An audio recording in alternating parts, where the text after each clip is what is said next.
glove for Nintendo 64? You're shitting me. What do you mean they made a glove for the Nintendo 64? Yes, they did, because people were getting injured doing the circles. Oh yeah, the patent glove thing, or the Mario Kart, the Mario Party glove. Okay. Anyway, hello, everybody. Welcome to another stream. My name, of course, is Hexblade, your head guildmaster, chief barista, and head moderator for today's debate argument. I'm not sure what to call it. Okay. You guys are gonna have to figure. You guys are gonna have to figure out who introduces themselves first. Why don't we go in order on your screen? Ryu. Okay. Hello, friends. My name is Coffeeninjaryu. I am your resident coffee ninja by day, actor, gamer, streamer by night. At least when I'm in charge of the Coffee Ninja Coffee House. But I'm at a different cafe today. Alma, thank you for hosting here at the Guild House, and the coffee is quite delicious. I must say, I must learn your methods and utilize them in my own everyday brewing. It's good to hear. Sometimes, but I will keep my secrets. No. I will learn by watching. I will learn through osmosis. You keep your secrets. Your secrets make you special. Okay, fine. Okay. Nell, you're next.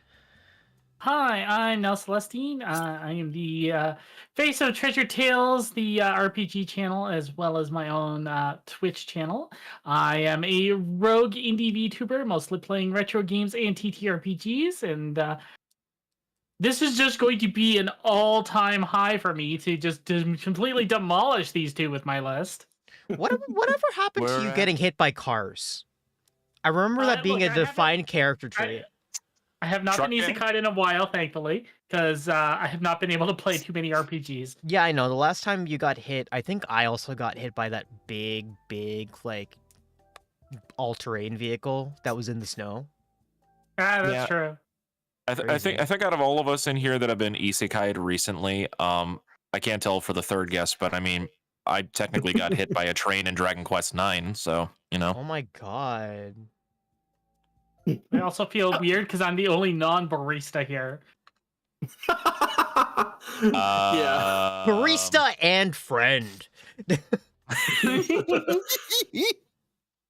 So this is the adventuring party of the coffee hunters and the random rogue. Yeah. The one rogue is here. I'm the one that steals the beans for y'all, okay? Speaking of last person, please introduce yourself to everybody. Hello, everybody. My name is Sagrell. I'm one of the two owners of the Cafedarcadia. I play all sorts of games, from RPGs, competitive games like Dead by Daylight, and other variety of things. And I also as an appearance on Treasure Tales with Nell and Ryu here. So, hi everybody. I'm the random coffee fae here. I was couldn't tell that was a bit for a second. And almost when you guys all got hit by cars. No, it's me and Nell who got hit by cars. I opened the doors. Sagrell got hit by a train? No, no. Ryu got hit by a train. Okay. Like in the terms of in the terms of Dragon Quest IX, I got hit by a train. It's okay. It is true. No, my doorway to different worlds works like if you were from a restaurant to another world. I just open the door when I need it. Yeah, for me and Nell, we get hit by a car. It hasn't happened in a while, but we got hit by a car. You could just ask me to open a door for you instead of you experiencing death again. Listen, we didn't see it coming. Ladies. I'm waiting for the music. Ladies, I don't have it on cue. As someone who has been hit by cars at least 3 times in his life, please don't. It's not like I wanted to get hit by the car. Jeremy's like, Ryu was hit by the I like trains guy. I like trains. Damn it. Okay. Damn it, War. Okay, let's see here. Let's move over to where we're going to be having a little debate. Yay! Woo! I have this set up really funny. Hi, are you guys looking at the stream? This is great. This is beautiful. Oh my god. You guys are on your own little podiums, and you guys are going to justify your take to everybody else. You're campaigning here. I would like I am the master of my own bullshit for 800, Alma. We're not playing Jeopardy today. Aww. The graphic didn't show, but we're playing the RPG rank room. This is what we got. Hold on. Okay. I would like to say, what is that magical sword from for 17? Let's see here. Magical sword for 17. This magical sword was gone through almost all elements, pulled from a stone, had the power of air, and finally thrown into a lake. What is erudite? No, What is Excalibur? correct. Excalibur. Actually, no, actually, really funny. It's not Excalibur if you've read the actual stories. I know. Shut up. It is erudite from Lamar de Arthur. Why are you doing God. this to me? Off by 17. Thank you. We very didn't much. have a. We don't have a fact checker here. This is. You're talking Like so Alma is our fact checker. I made this shit up on the spot. And bless The you, slideshow boy. behind you as well. I made this shit up on the spot. Dude, Alma All is right, our Mr. fact President. checker. Now, whether or not the facts are correct is entirely beyond the point here. oh, jeez. This game has been fact checked by 100% true patrons. Okay. I'm gonna get. Alrighty. We'll get some music up and we'll start it off. I had this like thought as like a side note in my head. So the how the slideshow's gonna work may not work well. Because Well, we'll do what we can. the podiums were funny to me. I wanted the podiums. Right. We'll figure it out as we go. So how we had this shit work.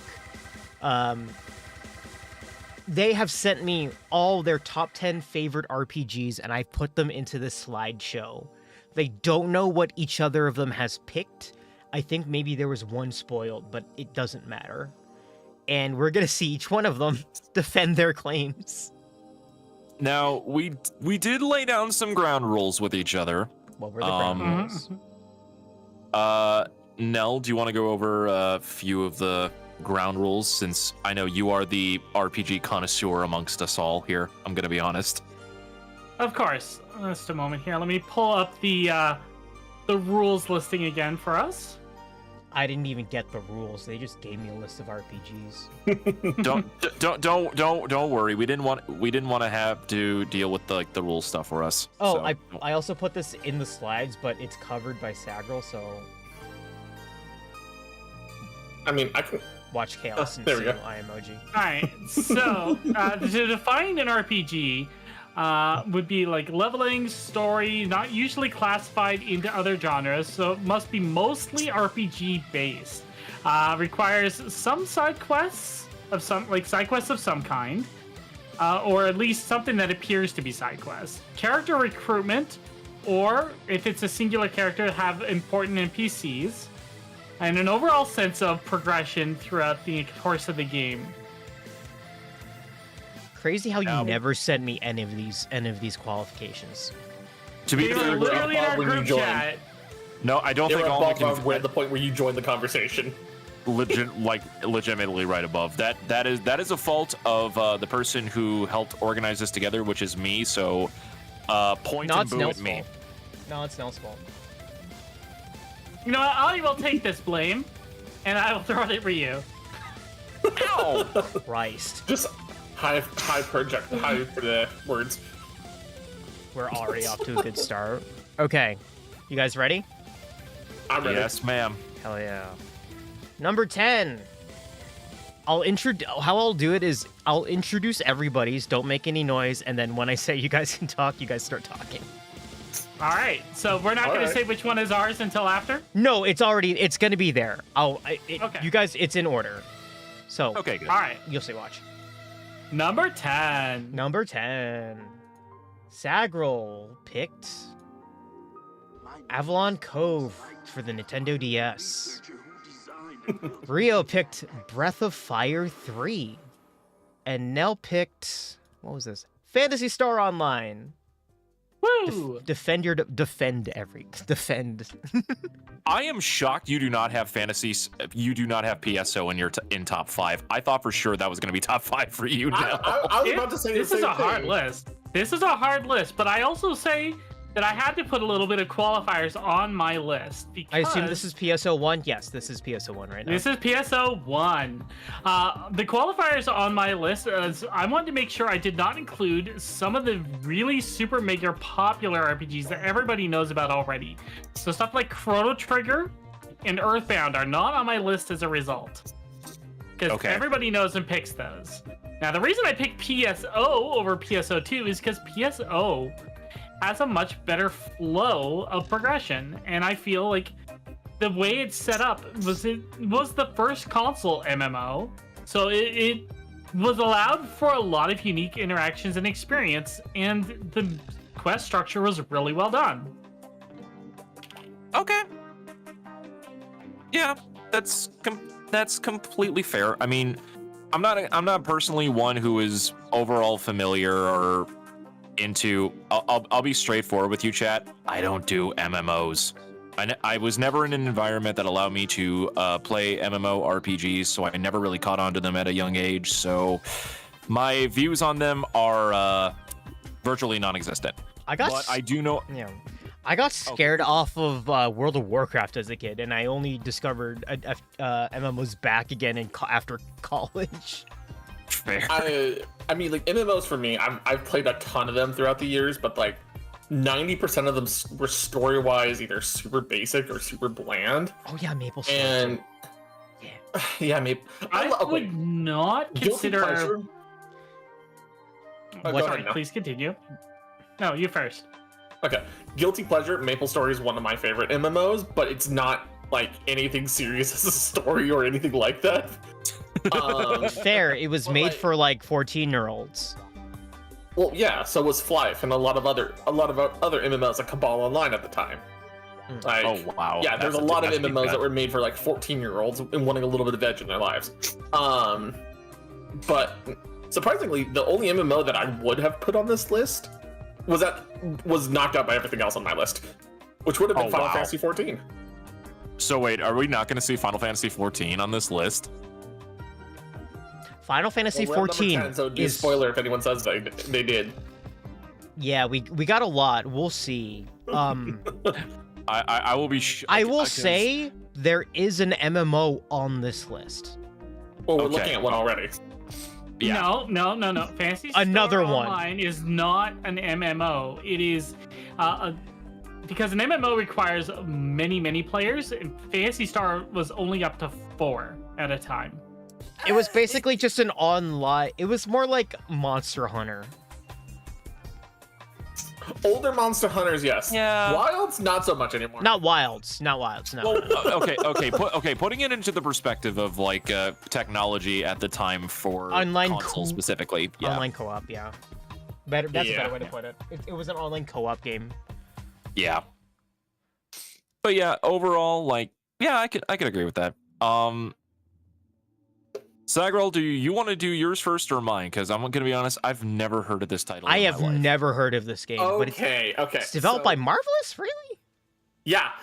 Huh. So, funny story. Avalon Code is a marvelous game. It's one of the obscure as hell. It was like $30 on the DS. It was a cheaper RPG. So I picked it up out of curiosity because I like the art and everything, whatever. I will tell you, this is one of the most clever ways to put puzzle elements into an RPG. Ooh, okay. Okay, so its main gimmick is that the Avalon Code itself, the book on the cover here, is used to scan your world and basically take copies of every monster, every piece of equipment, every item, everything in the game, and allow you to manipulate its code in order to give you better results, fix things, solve genetic issues, unlock story things. And very much, I will say this, it's kind of baby's first RPG with a storyline. But the thing that it sounds like Crosscode to me or something. Lost Code's kind of similar. But Avalon Code was the kind of the game that really got me hooked on RPGs super hard. especially with its mechanics. But it also is the same game that got me hooked on like fairies real hard because of one of the 4 NPCs that you are constantly encountering from the book. Are they on the cover? They are one for every element. They act as bookmarkers for the book itself, really funny enough. But they are they are spirits that manifest. And it is the one on the lower left of the box art, and I'm gonna post the full art image in the chat for us. This was wife of the game. I'm just gonna come out and say this right now. I have this game, and my god, I was snoozing after about 9 hours. I will say this. I got this around launch when I was much younger, but it's still a game that its mechanics, its themings, and its intent of that you can change your world has kind of stuck with me ever since. I love the excuse of forgive me, I was 10 years old. No. Pardon my taste, I was 10. I was older than that. Pardon me, I was 14. Yes, actually. Pardon me, I was 14 years old. You can't forget. You can forgive my taste. Like, the story itself was bad, but like all the NPC writing was actually very, very good on all the side quests. Okay, now that we know that you had this when you were younger, I gotta ask the question: when you replayed it as an adult, did it still hold up? Are you asking me this question? Yeah. Yeah, honestly, I think it still holds up pretty well. I'm being fair in my critique, and like saying the main story is not great, but all of the NPC interactions in the side questing are written really well, and it's kind of sad that those weren't the main points of the game.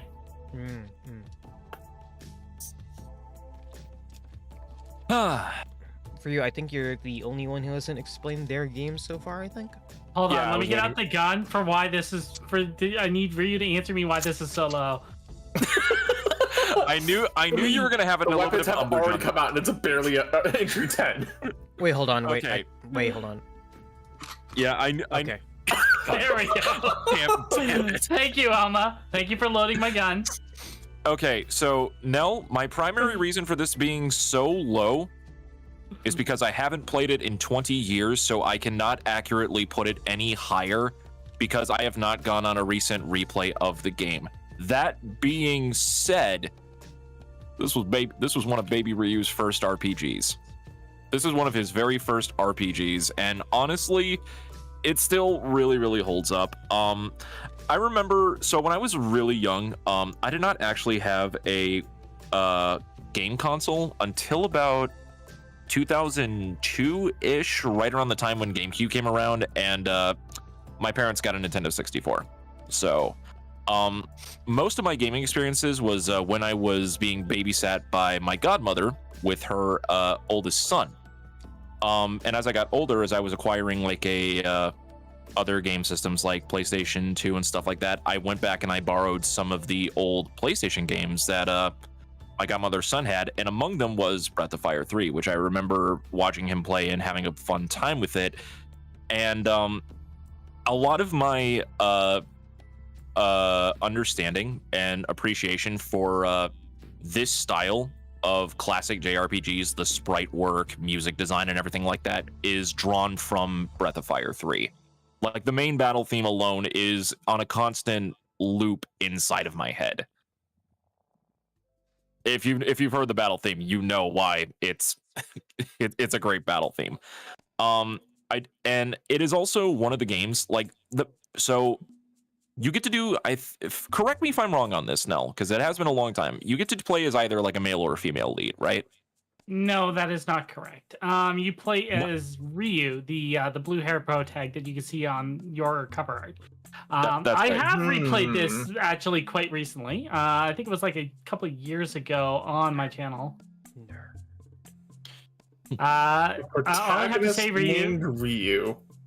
Gee, I wonder. The name Ryu is literally the name for all the pro tags in the franchise because it literally means dragon. Oh, Yeah. okay. I know that naming convention. Oh, okay.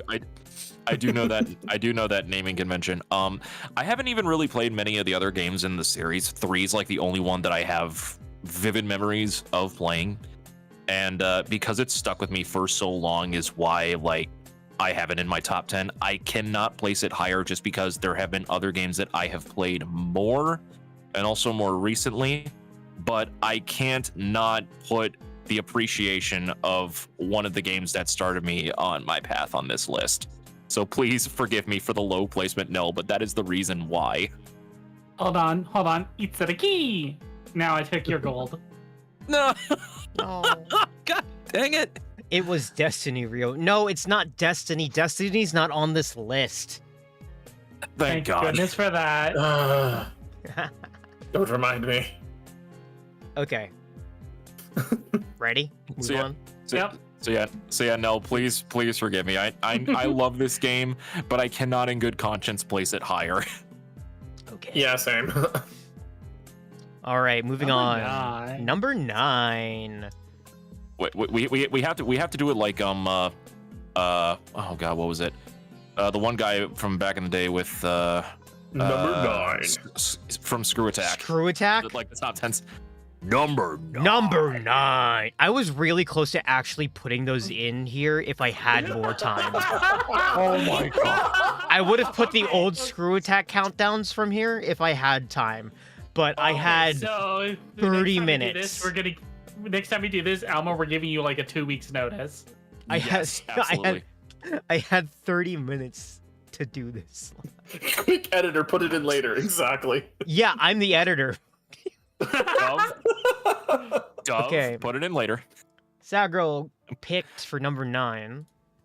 Etrian Odyssey Untold for the 3DS. Rio picked Tui, the world ends with you. And Nell picked Final Fantasy Tic Tacs. Okay, Tactics. hold on. I need to go get my gun because Ryu, what the fuck?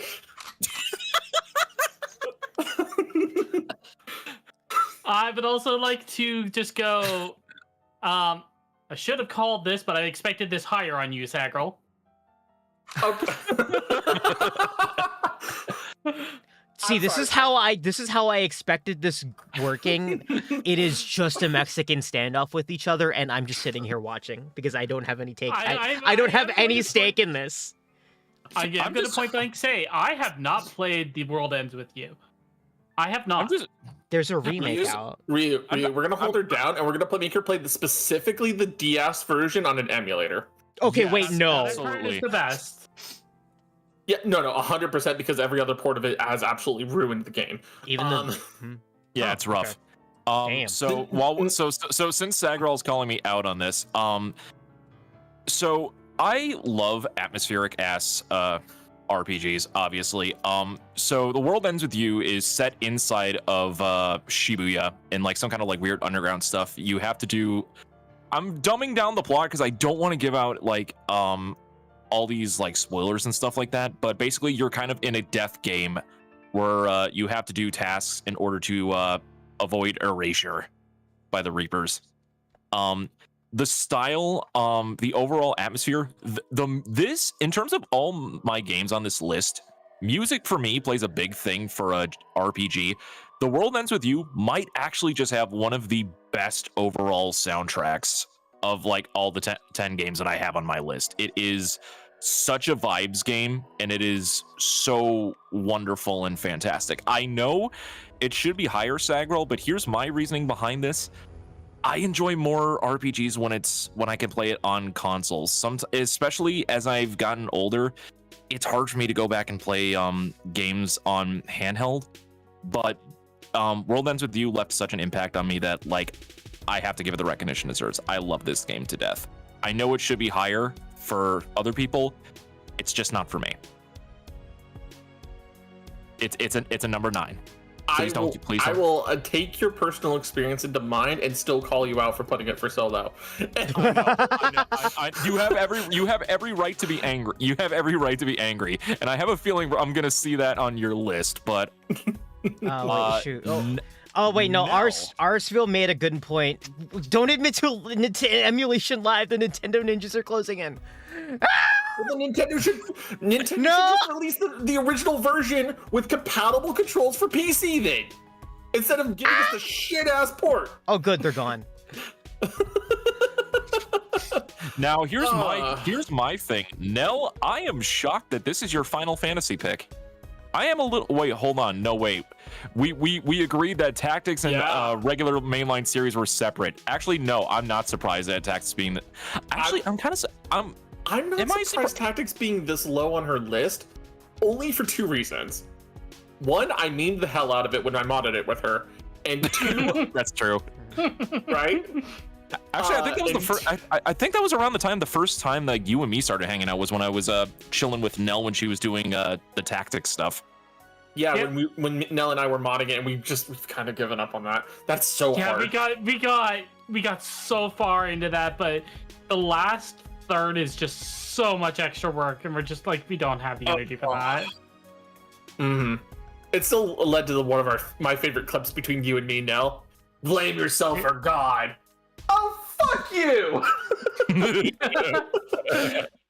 But the reason it's a little bit lower is a lot of the other picks on this list are hard to pick, right? Mm-hmm. But I still needed to give a shout out to my Tactics because it has my favorite Final Fantasy character of all time in it. Which one? I am a huge fan of Agrius Oaks. You know, fair. That is honestly fair. I mean, all right, now Sagrell, you need to justify your dungeon crawler here. Okay, so I know nothing about the 3DS library. What is this? Okay, so Etrian Odyssey, for context, it was an Atlas-made game that is a dungeon crawler. If you've ever heard of Persona Q or Q2, this is the game series that really started that for Atlas. Oh, okay. First off. Secondly, Untold, specifically Untold 1, the Millennium Girl, story-wise, actually gives the game a proper story rather than the very minor encounters you have building your own party and everything. And they give you a set party with a couple classes that were not introduced in the original game, so it helped revamp the game, give it a lot higher scaling, a lot higher graphical fidelity. But it also made the exploration of the dungeon way more interesting because you had the characters talking to each other. So you weren't kind of filling in your own headcanon the entire time. You were experiencing the game as it was. As it was meant to be as a, like an RPG. But as a result, that's why I did the Untold one rather than the original. As much as I love the original is much better when you're role-playing with a bunch of friends. But okay. This one has a pretty good story. It deals with it talks about how, the Millennium Girl in question, she's on the box art. She's somebody from a different time period before, and it reveals that effectively, the world of Etrian Odyssey is actually post-apocalyptic, and it's not a pure fantasy. Ooh. So it's a really cool way to reveal lore about a game series that had already been out about 10 years at this point, and redefining a lot of the series tropes as we knew it.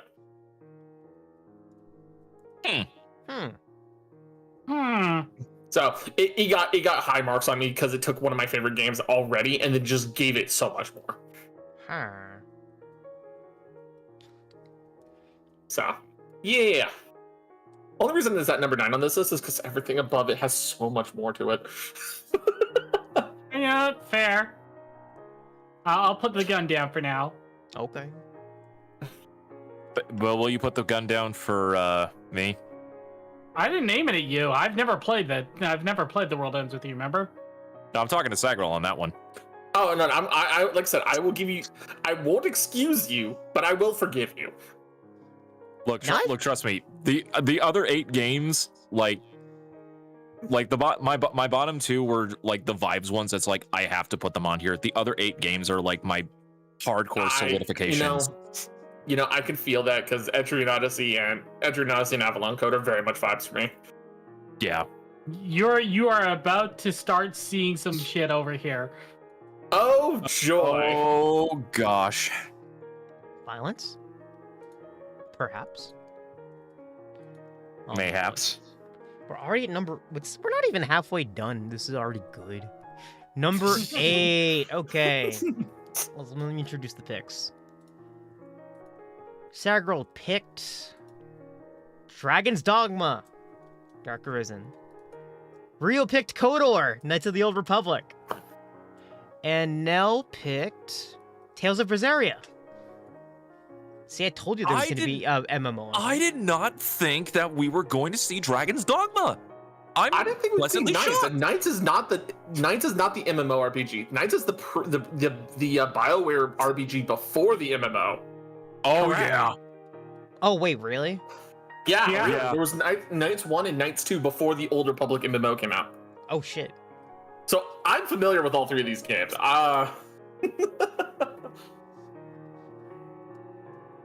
Oh Yeah, God! I can appreciate Knights of the Old Republic. I haven't played Dragon's Dogma, but isn't that more action based? Dragon's Dogma is an action RPG, but its combat system is so fueled by the RPG elements of it that you can't say, well, it's an action game with RPG elements. No. If you don't pay attention to the RPG elements, your game dies. It's so rough. Yeah, I can very much feel that. God, people are saying that it- next session should be backed up by guns. I should add a gun mechanic somehow. Just have an armory in the back instead of the tavern. No. She needs a broomstick that magically transforms into an AK-47. No, I mean if you see underneath the podiums, there's a drawer. Just pull up the drawer, and everybody gets a handgun. Wait. Why is mine a super soaker? I ran out of handguns. Damn it! You can still threaten somebody with I got it. a Glock 17. Listen, the point of the gun is to Hey, this threaten isn't a each gun, other. This is an invoker. Persona. Do you want to bet? Do you want to try that or no? Deadass actually played buckshot roulette. Oh no. That would be...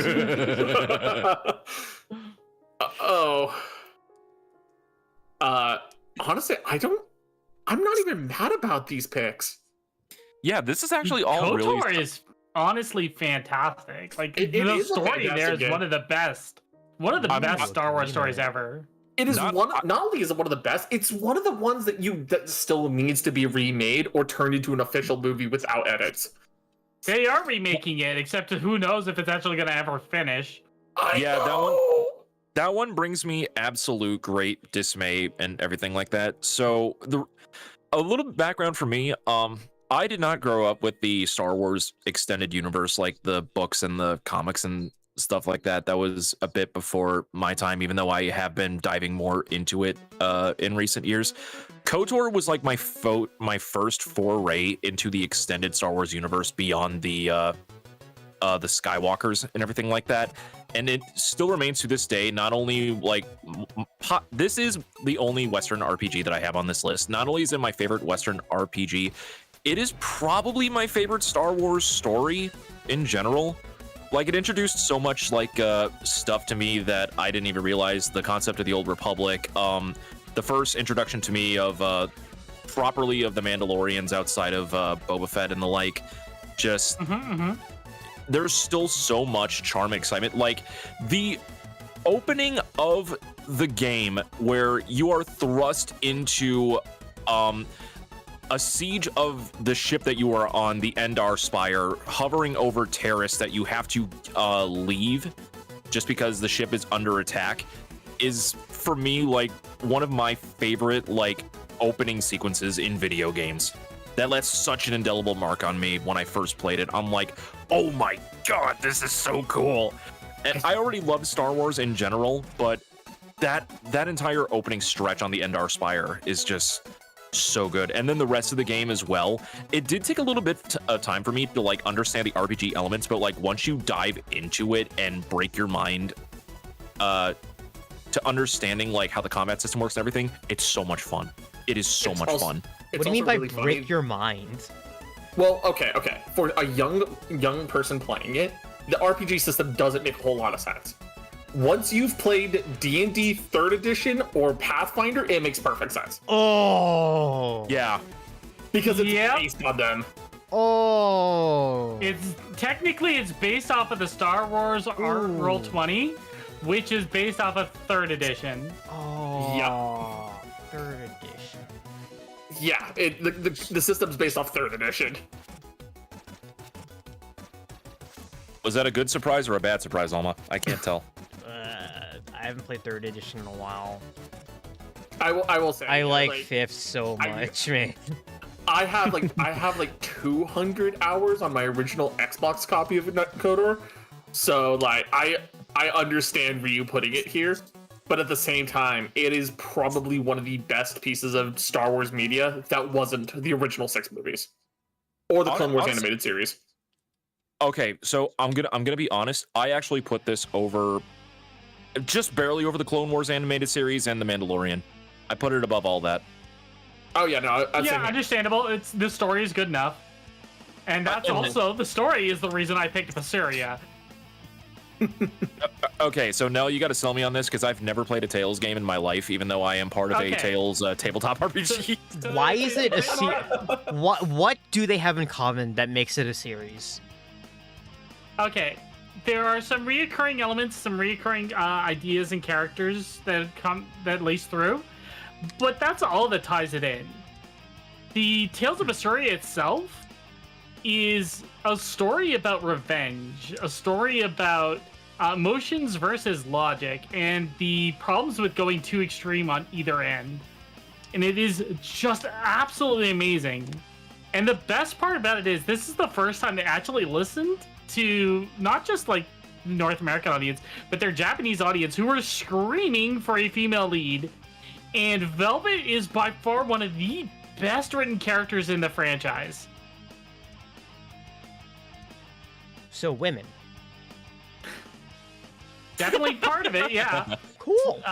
But I'm going to go out and say, if just making a female lead is not enough, she has in both English and Japanese some of the best voice acting I think I have ever heard. For English, they got Christina V to do it, and she absolutely nails the incredible range of emotions that this character has. Women. Starts handing out "We Love Women" signs. We love women. Oh, women. Woo! Yeah, no, wasn't this the Tales game that you modded? Yeah. Yes, this is the Tales game that actually got me back into Tales. Like I played the originals that came out in North America, so I played Destiny 2, which is technically Eternia, and then Fantasia on GBA. And then I tried playing Symphonia. I hated it. I could not stand it. Yes, and so from what I've heard, back... Symphonia's. Sorry, go ahead. You finish yours first. I came back and tried playing The Abyss on 3DS when I got it. Did not like the main character in that at all. And so finally I was recommended Basuria because they were like, hey, look, female lead. And I was like, sure, fine, I'll give it another try. And holy shit, this one actually pulled me back into the Tales franchise. I'll be completely honest. I had an old friend of mine back in college that was trying to get me to play the Tales franchise, but he was one of those friends that always just liked to loudmouth like everything and was like super pushy, and it kind of turned me off on Tales in general. So I will take your word for it, but I remember him being a super fanboy of Symphonia, and I'm like, isn't that like one of the most divisive in like the franchise from what I heard? And people love it or hate it, honestly. I will say, if you want to play Tales, there's 3 places to start. If you're not a fan of Symphonia, there's 2 places to start. Basuria or Destiny. Destiny if you prefer 2D and you want a mix of RPG and fighting games. Basuria if you want it as a bit more free movement and action combat. Mm-hmm. Okay. I think it's been my turn to explain Dragon's Dogma then for anyone who's not familiar with it. Go, Yeah, go. So Go for it. the Dragon's Dogma, like I said, is way more of an action RPG at its heart, but it still punishes you for not paying attention to the RPG. But this game has like a series of stories that feel like a very classic D&D adventure with you and your pawn, the NPC that you create for yourself. That always follows you, and other players' pawns that you can connect to throughout the world to kind of mix and match your party as needed. But I think the biggest point in the game comes about halfway in, and I do say halfway because there's a post story that actually matters, and the extra Dark Arisen dungeon that happens for the post game. And it comes from David Lodge being the Dragon Gregory. Oh. And David Lodge sells the dragon so hard because the quotes in the entire speech are so fucking good, and it just starts with, and that rumbling timbre with a little bit of the echo from the ruins that you're in and everything, and you just hear, "What is your purpose here, Arisen?" And you see him coming out of the hole in the wall of the ruin as he begins this 5-minute speech showing you not just the futility of like the enemies around you, but also then going, by the way, the NPC or character that isn't your pawn you've interacted with the most is live rendered into the position of the helpless damsel, and then just goes, "For the price of a single life, I shall leave this land in peace. As my vanquisher, the duchy would bow to you. Wealth and power are sweet anodyne for heartache." And then follows it up with, "By the way, the man who rules this land now won that honor through just such a bargain," completely undercutting the glory and valor you've been hyped up to believe about the Duchess, the Duke. And it's like, oh, it's so good on all of its thematic storytelling, but it does it so spread apart that you feel the adventure and the travel and everything with it. So it's like I said, it feels very classically like a D&D adventure. All right. Classic D&D Alright. adventure does sound good. All right, Alma, you got to roast our picks now so far. How have we been doing in your eyes? Literally who has been like my past takes? I just don't know any of them. I can't roast them. Like, even KOTOR? I mistaken KOTOR with another game. Oh, yeah, that's true. I think at this it's an point, MMO. this is It's not the MMO.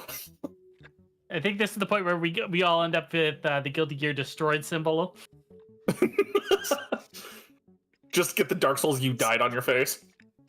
Yo, Oh. good comment from Vi in the chat. What's the worst take so far? Reused World Ends With You. Oh my god.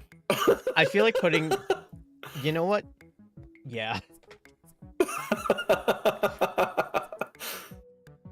That's so low. Reuse Breath of Fire 3. Of course. Of course. I knew that was gonna be. I knew All that right, was. so gonna be- 3 gets 3 points for terrible takes so far. What why are we? Why are we Oh. administering points? I don't think we're actually doing so. This is like Well, I mean, whose the line point- it is anyway, where the points are made up and the score doesn't matter. True. And the only one who ever wins is Almond in this case. Yeah, I do win. That's right. In the point- chat, and chat. That's true. The points are just like your win-a-free coffee cup punch card. You're not gonna keep those things. Most people already lost theirs. Yep. Yeah. You know what's really funny? I actually keep those like in the top of my car's like visor, so that way I can always use them when I go to the coffee shop that they're relevant for. You deserve to Alright. actually do it because you were organized. Funny thing Okay. is, I have the same kind of thing, except it's like a collection of tickets for a free pint of frozen custard. Sounds Why nice. though? That's wonderful. Because Nell, it's a free pint of frozen custard, which is basically thicker, creamier ice cream. Okay, every time I think of custard, I'm thinking of like a mustard or some kind. Oh, sorry. I was thinking about No, frozen no. yogurt. No. Yeah. It's much more like Bavarian cream donut filling, except like ice cream. Now I just Yeah, got so custard. So the thing with frozen custard specifically, before we get to number 7, ice cream is generally like a combination of like milk, sugar, and egg whites. For frozen custard specifically, as part of the mixture, you use the whole egg instead of just the egg white. The addition of the yolk creates a much thicker consistency and a creamier mouthfeel. Very Alright. popular dessert.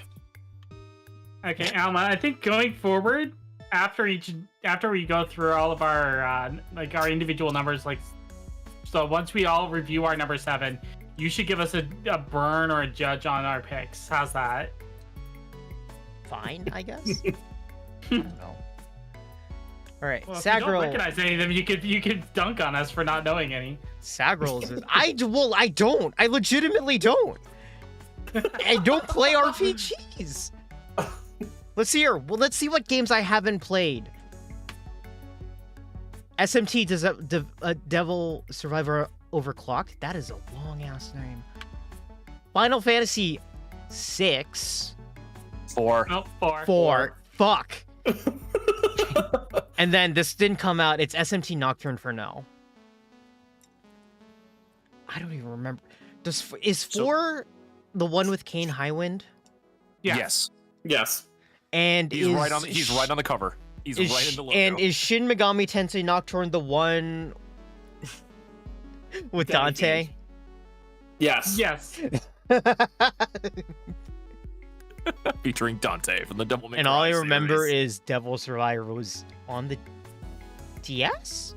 Yep. Correct. Okay. That's all I know. Okay, so this is probably gonna this is probably gonna be another gun on me moment. I have not played any of the games from the SMT mainline series. You're fine. Okay, now You're fine. it's your turn to hold him down while we make him play one of the games. I know. You could just play the We'll latest do that one. Eventually. Just play the latest 5 is a one good at that choice. point. 5 is a good choice. 5 Vengeance is a great choice because you get both the original and the Vengeance route on it now, so that's a good option. Hmm.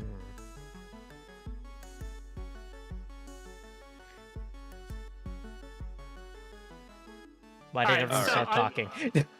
Alright, I'm gonna start. That I'm was a gonna start with this. good 10 seconds of silence. I'm gonna start with this. Devil Survivor Overclocked is pretty good. Don't get me wrong. But I was tossing back and forth between Nocturne and 4. And here, fair. allow me to explain why I picked Nocturne. By all means, ladies first. Atmosphere. Yeah, Okay.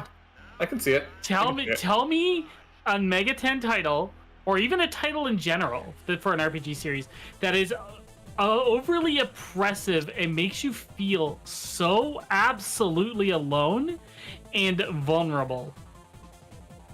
Nier. I play video games to escape my real life. No, Bloodborne doesn't count, and I haven't played Nier, so Nier doesn't make you I'm feel not talking alone. automata, so you're fair. It does make you feel like shit. shit's gone south. I haven't played any Nier game. Okay, that's The fair. It's a bit of a yeah. niche series. The atmosphere for 3 is what edged it out over 4 for me, even though 4 has a better story. The story for 3 is very open to interpretation, whereas for 4 it's much more concise. But it's the atmosphere and overall setting for 3 that just stand above and beyond. I can't even fault you for that because in like the mainline SMT games, that's my favorite. But I could not put it over overclocked Devil Survivor Overclocked here because Devil Survivor feels way more for me like the matter of what the SMT is supposed to represent is humanity overcoming the trials of the heavens and hells. And a lot of that comes out in the different ways, even within the different characters, like endings, routes, whatever you want to call them, showing that manifested in a variety of ways, such as just being on your own, teaming up with specific characters, or taking certain paths that would otherwise be considered unconventional. And then putting that in a modern day twist rather than something that feels like it could have been predicted and then it wasn't. You know? that's where I'm saying is like Devil Survivor edges out Nocturne for me personally. Understandable. I'm not an overall fan of just the artificial difficulty that Survivor has. I mean, Oh, Overclock no. fixed a lot of it, though. I will say that the overclocked version of it did fix a lot of that. Oh no, an artificial difficulty No. an artificial difficulty claim. Oh no. No. 100% Alma. A lot of what Nell's pointing out was very true for the original release. If they're real, then sure. But God, I've heard that Okay, I've heard that claim so let me much that I explain. just don't care anymore. Allow me to explain. There's points of the game where you can't level up any higher because stuff is just not giving you XP, and then you get thrown to a boss fight where it's like 10 levels higher than you. Yeah, no, it's a genuine problem that was in the original release. Oh. They did fix that by giving you areas to grind in the overclocked version that would let you catch up to the story's active level, but it would not be something that would let you over level the story at that time. So if you did get thrown into one of those bosses where it's 10 levels higher, but you made a save beforehand, you could then go grind those levels out for maybe an hour and then catch up immediately.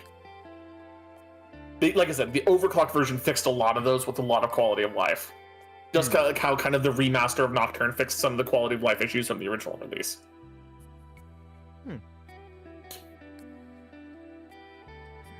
right, let's just cut to the chase. Ryu, you picked 4 because you wanted to watch the wedding between Cecil and Rosa, isn't it? Actually, no. Explain yourself. But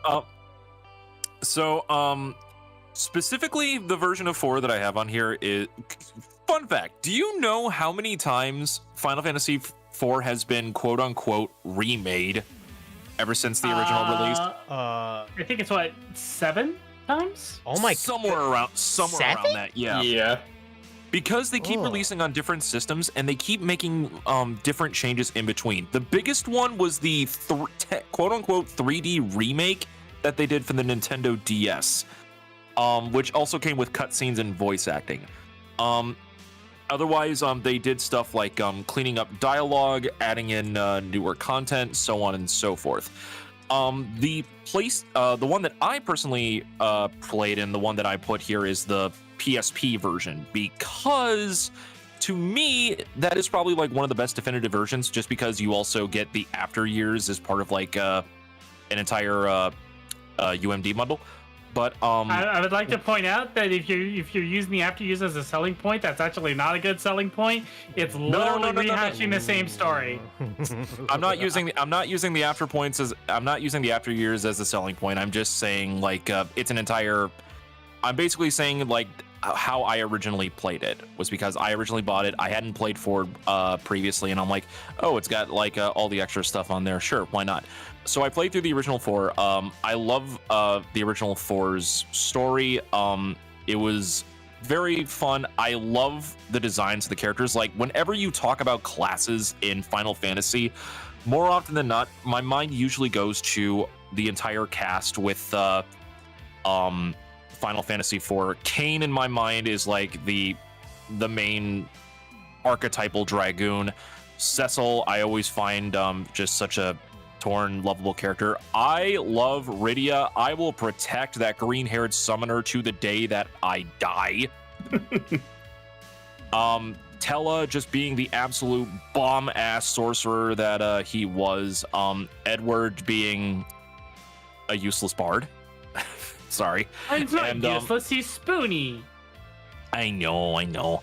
And so many other like great stuff. And there are so many actions in that game that I remember just going about, like facing off against the 4 archfiends, the battle on the moon involving Golbez, the revelation. You mean X-Death? X wasn't 4? Yeah. X-Death? No, it's a joke that I know gets under Nell's skin. Oh. Yeah.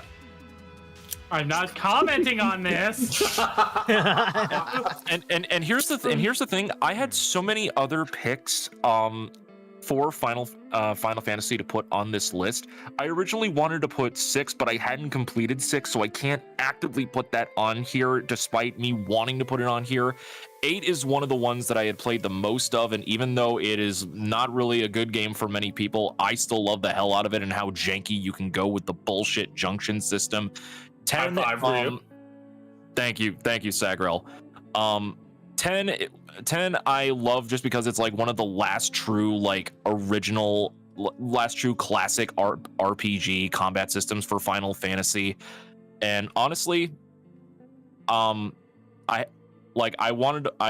still need to play 12. I have an interest in 12 and I'm like, I want to see how I like that. But for me, for my money, like 4 is like, in terms of like the story-based Final Fantasy where there are clear characterizations of characters, I think it's a quintessential RPG title.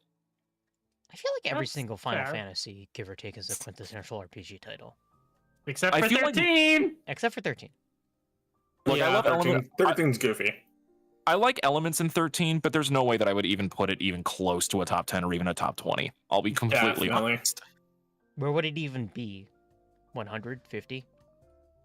I wouldn't go that low. I wouldn't say it's that low. 25? It's not the worst thing in the world. I would probably put it in between 20 and 30 for me.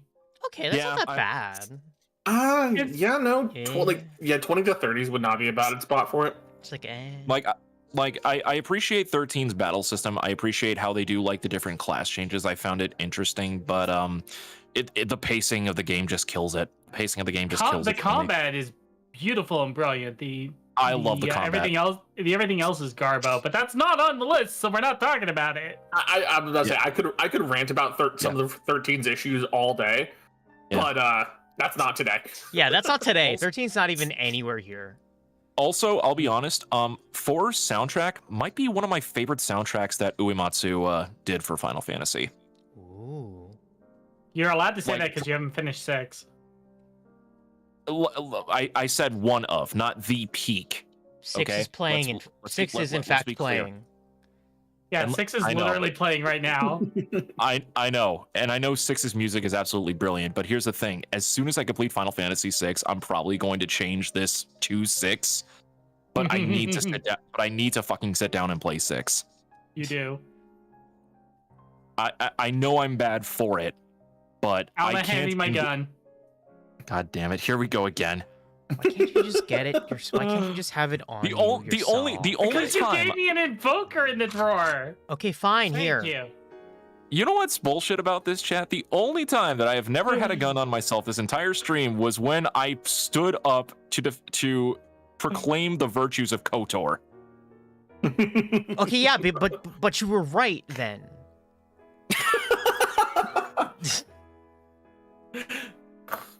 That's because why? Because you were right.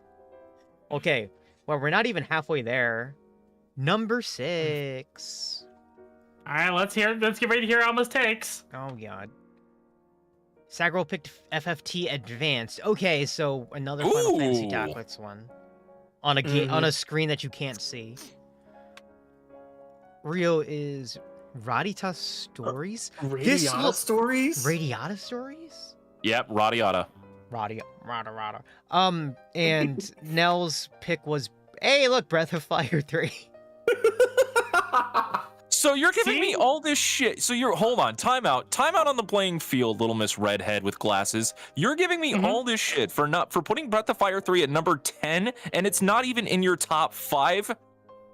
Yes. Sagrell, give me my gun.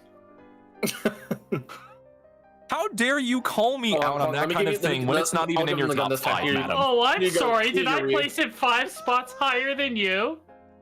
Technically, you placed it only 4 spots higher. No, this is technically 5 spots higher. I can't even with you sometimes. I swear to everything in the world. I'm getting shit on for this shit. Shit's good. I will say this.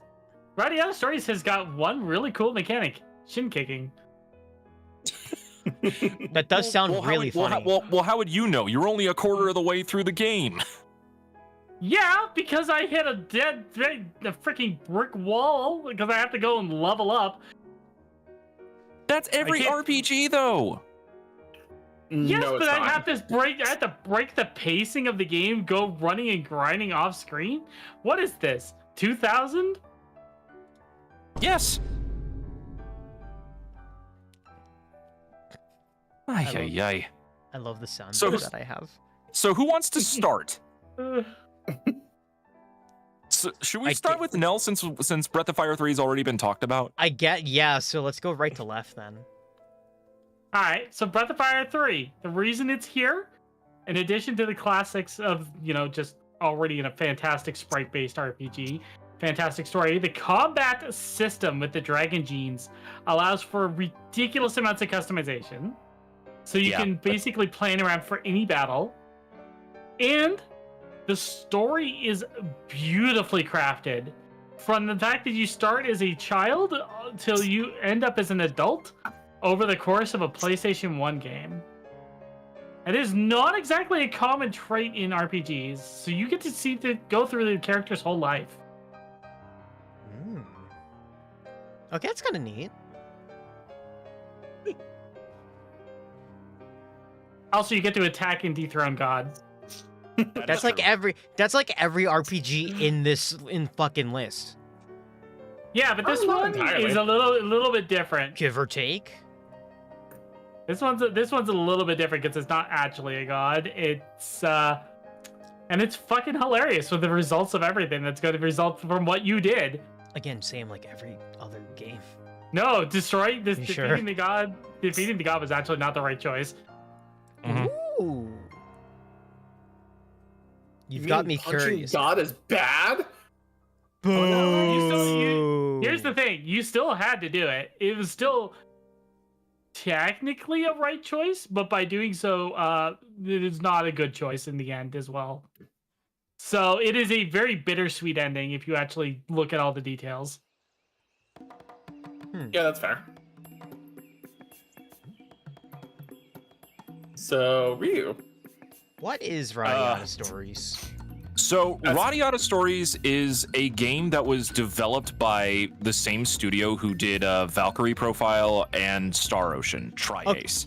Okay, no It wonder is- that logo seems familiar. Okay. It is basically their attempt to create something akin to Suikoden, where you have an entire livable world with a large cast of like recruitable characters that you can put into your party. And but this one, from what I know of Suikoden, this one is much more storyline focused. You're basically set in this kingdom of Radiata. You become a knight, and you basically follow the story through that. At some point in the game, you are discharged from the knights. Spoiler alert, by the way. And you basically take up side quests in order to advance the game. The way the side quests work encourages you to level up and also explore the world and find all these different characters to recruit, add to your party as the story goes onward. This is a game that is locked specifically to the PlayStation 2, and I wish that they would re-release this because in terms of cel-shaded games akin to like Zelda Wind Waker, this is one of the most gorgeous games of that art style. Oh, no re-releases at all? There has never been a re-release for this game, Wow. and it hurts me to death. It is locked on the PlayStation 2, and it is just absolutely a gorgeous, fantastic game. I was trying to get Nell to play this for the longest time. She really did. You really did enjoy it. You did enjoy it, Nell. Despite some of the shortcomings, you did enjoy this game. Oh, I did. It's just when I hit that brick wall that I got lost a lot of steam. Yeah, I know, and I was there trying to assist like as best as I could, which is why like it is. Am I gonna go ahead and say that it is the best RPG ever made? Absolutely not. Is it a game that I love and enjoy and have countless amounts of hours in because I love the world that they created and like the proof of concept of everything like that? Yes. Also, it has the funniest walk animation in a video game of all time. It is the greatest walking animation of all time. It's true. He's got the there's the walk, there's the run, and then there's the in between, which is like a truffle shuffle. No, we're not even bullshitting. He literally does a truffle shuffle for like a little speed walk. Oh, that's kind of cute. Like I'll try to see if I can find a GIF and send it to you. Post It's it. fantastic. Yeah. Yeah, it operates on an entire like night and day system, kind of like Shenmue in a way, where the NPCs of the world like operate on a different time of the day, so you have to recruit them at like certain times in order to fulfill specific requirements. They made a fully realized lived-in world like that on PlayStation 2 hardware that mostly succeeds, but even I'll admit its shortcomings, but it is very much a vibes game, and I love it for it. I was really struggling to see if I could put it into my top 5, but I cannot, in good conscience, justify it. And also, you get to kick people in the shins as part of the overworld thing in order to challenge them to battles to level up. Just hey, want to fight? Yeah, you want to open up Coward. this chest? Kick the chest. You want to see if there's an item in this bucket? Kick the bucket. You want a guard to pay you 1 gold every single time you kick him? Kick. I didn't do that for 5 minutes straight. Not me. No. You actually did that for 10 minutes. Ooh. Sorry about that. So, Sagrell, I'm So, gonna hold up a judge card here. Can you explain why you prefer Tactics Advance over what Nell would say would be Tactics? I was going to say with the judge card, you cannot use regular tactics to try to describe this one. So Okay, well, I'm gonna play the null rules card and say no, stop it, because it needs to be used for this comparison. So as good as When did this Tactics become a was, card game? Tactics Advance had a lot of the things over the original for me that fixed lots of the issues. The Faith versus Brave system, meaning you would not be punished for a character just randomly leaving your party because they think they're either too good for you or their faith was like, I can't be a fighter anymore, goodbye, and would randomly leave your party. You took out the horoscope system, which needlessly complicated combat, stat growths, all that. And you also took out the needing to farm judge points in the way that you did in the earlier games by making skills way more available and way more accessible through the use of your equipment, right? That's just talking mechanically how it was better than Tactics, the original Tactics. If I want to be petty, I would say thank God it doesn't have Cloud in it. Yes, I'm going there. And for anyone who doesn't understand why I don't like that, that's a separate session. Cloud in Tactics is especially bad because it doesn't matter what level your character is, because every other character scales to your main character's level. He still starts at level 1, which means he's fodder. So he's already bad. But you don't have to deal with that in Final Fantasy Tactics Advanced because any character you would recruit is scaled to your main character's level, regardless of the way you recruit them.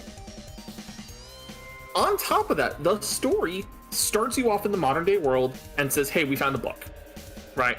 And it takes the thematics of this is a storybook coming to life and taking over your life and makes you really feel being lost in a storybook, trying to find your way home through the use of how it paces out the main story missions, how you have interactions with the world, and just you wandering around in the game as if you didn't know what to do genuinely does progress the plot and helps you.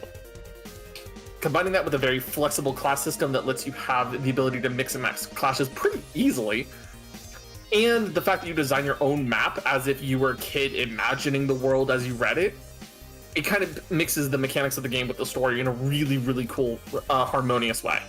Oh, that sounds cute, though. It was also a hell of a lot more available than Tactics 1 because of its terrible PSP release and its incredibly limited PS1 release in the West. Ooh, the shade. Now, do you have a response? Do Just you because want to respond? just because it's more common doesn't mean it's better. No, I'm just saying it helped it become it helped it.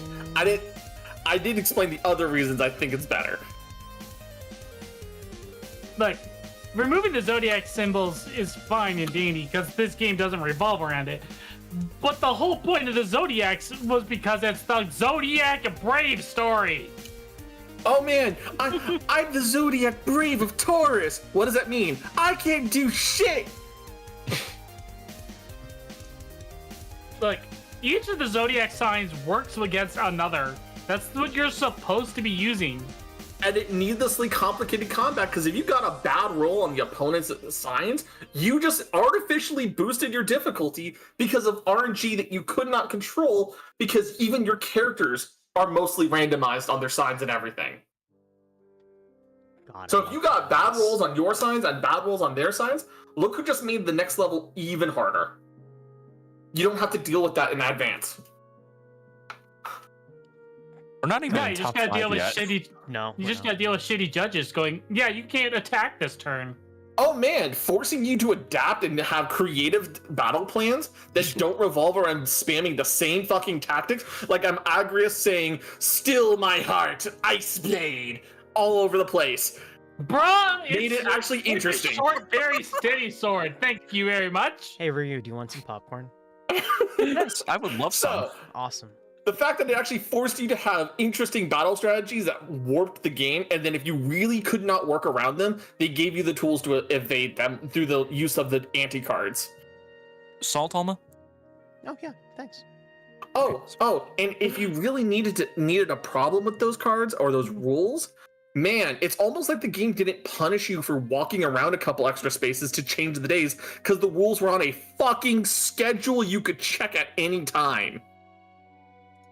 The rules were dumb and shouldn't have been included in the first place. I should not have to wander aimlessly to forward time to avoid a dumb mechanic. And Cloud shouldn't have been included in a game just to try to push sales of an already dying franchise at that point.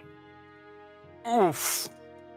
Cloud was not included because it was pushing sales. Cloud was included because he was the flagship character.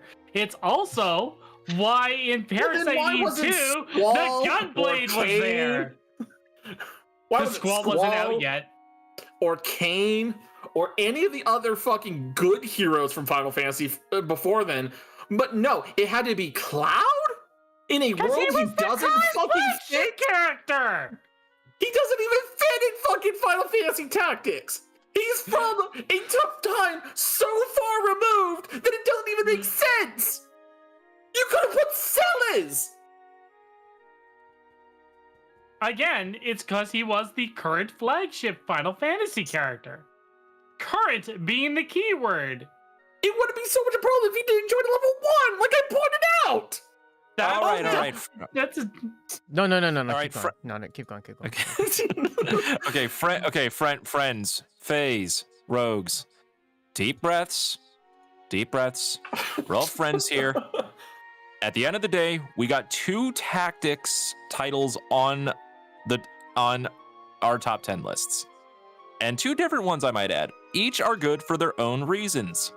Let us not tear ourselves asunder in our fellowship just to argue different points on different games. Okay? you didn't pick a tactics game. Sagrell, let's get him. God damn it. Yeah, hold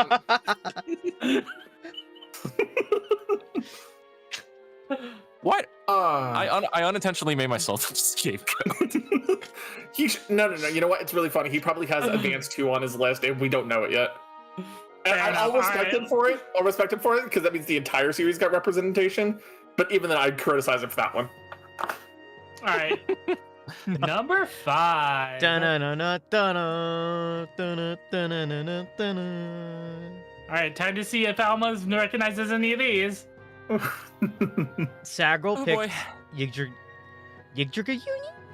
Yggdraga Union. Yggdraga Union. Huh. Hmm. Ryu picked Legend of the Dragoon. And Nell picked Dragon Quest VIII. I can already feel the daggers coming from Nell's direction right now. I have no daggers for you. I have Legend of Dragoon no is a words for solid their game. games. Okay, all right. I have no words because I've never played Legend of Dragoon, and I'm not a big fan of Dragon Quest. question: have you actually played 8? I've not played 8, but I've tried others in the series from Joker, Monsters. I think I tried 6, 7, and 9. I want to say. I just, for whatever reason, I can't. The combination of aesthetics for Dragon Quest and the way they run their RPGs in Dragon Quest, I'm just not. It doesn't gel with me. I suppose that's fair. Also, I will no say, offense to the however, art, I will say the art is high quality. It's just not my jam outside of Dragon Ball. fair. I will say though that Journey of the Cursed King has some of the best voice acting in video game history. And it is the most solid, well-paced Dragon Quest story to date. Yeah, I know because you have me playing Dragon Quest 9 right now. I know you've brought up 8 a lot, so I know this is the one that you want me to play after we finish 9. Mm-hmm. I knew a Dragon Quest game was going to be in your top 5. I'm surprised it's not in your top 3. But wow. You will understand when we get to the top 3 why it was a very difficult choice to put it where it is. Okay, fair enough. But if nothing else, Yangus. That's all I can say about this game is Yangus. Everyone would expect me to be like gushing over Jessica, but no, Yangus. Fair. He is our lovable bandit chief. All right, I have told about mine. Now let's talk about I guess Ryu's and his idea of picking a game with additions. Look, just because I feel like I don't know what Legend of the Dragoon is because I've heard the words legend and dragoon too many times. So I can't tell which one this one is. Don't worry, I'll explain it. Before I get to talking about this game, Nell, just because the last time you played it on stream, we were having difficulty with input delay, doesn't mean that this is a bad game. I more blame the hardware at the time on stream for making that happen.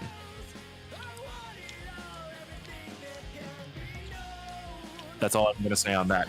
But Legend of Dragoon was a JRPG that was developed for the PlayStation. It was the PlayStation 1 specifically, and it was made. It was like one of the few 4-disc games for the PlayStation 1 that I remember playing.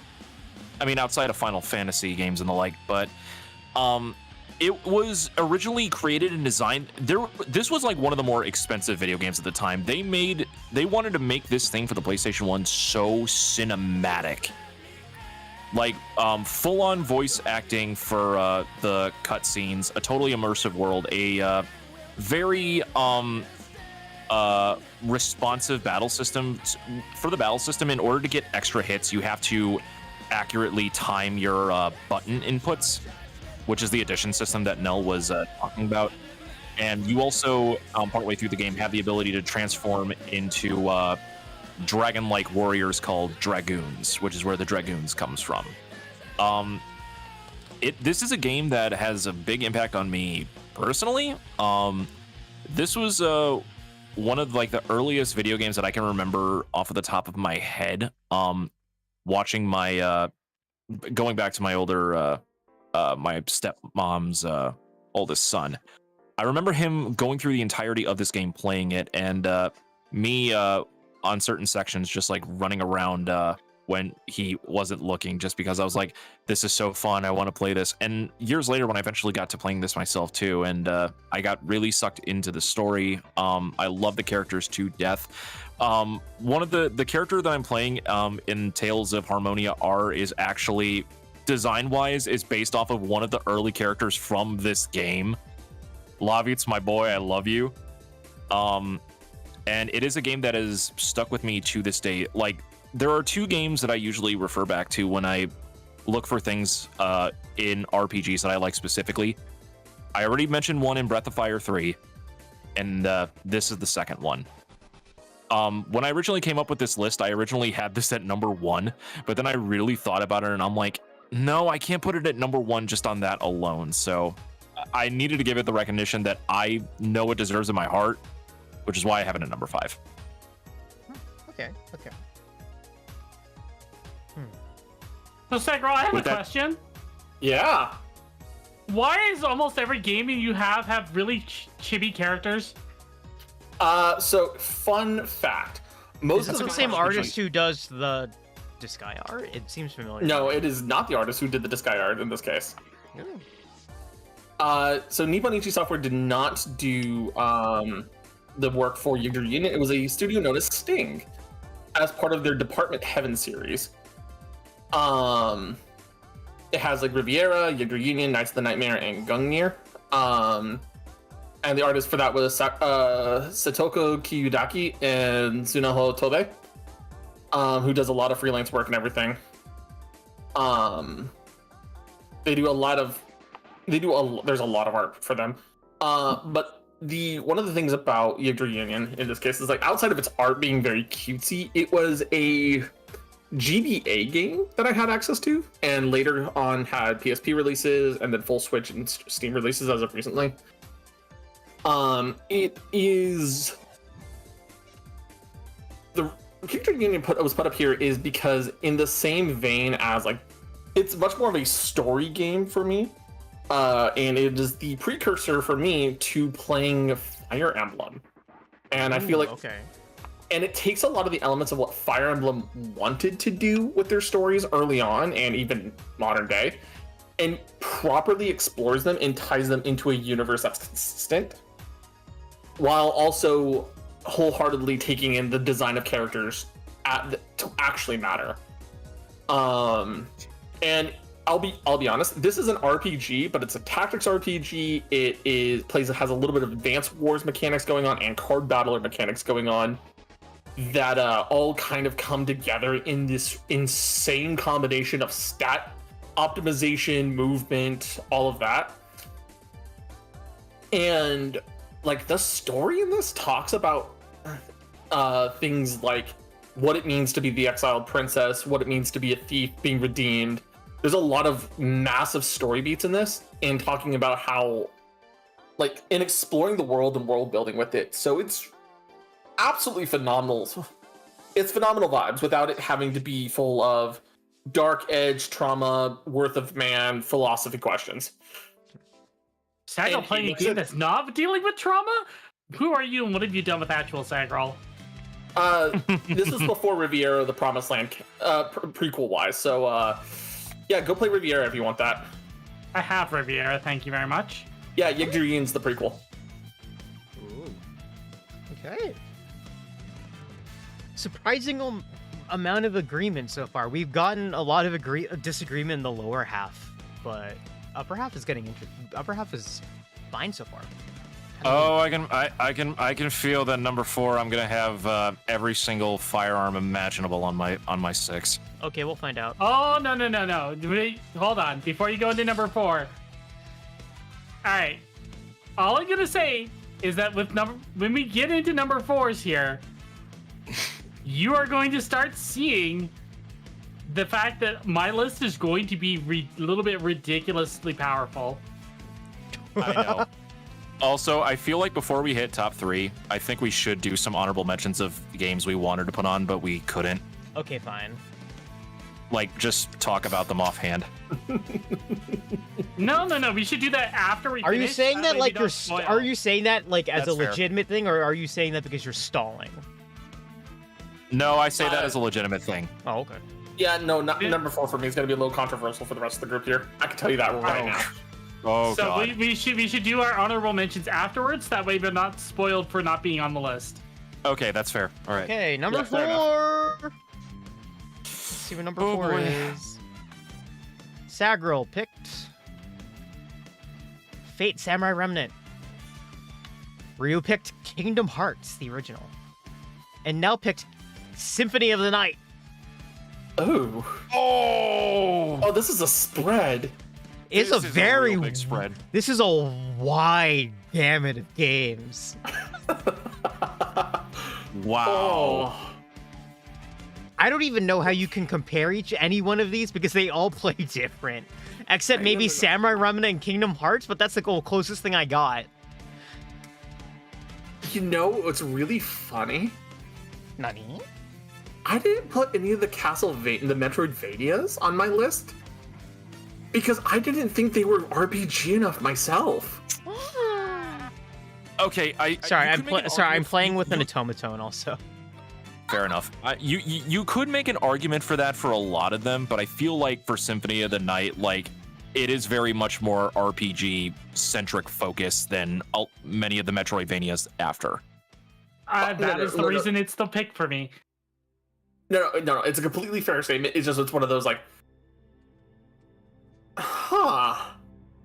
It's not on my list personally. Poor Alma's falling asleep over here. We need to argue more. Look, it's not so Symphony of the Night is not on my list personally, just because I do not have the same attachment to Castlevania growing up. I am acknowledging that it is an amazing game, but it's not in my personal top 10.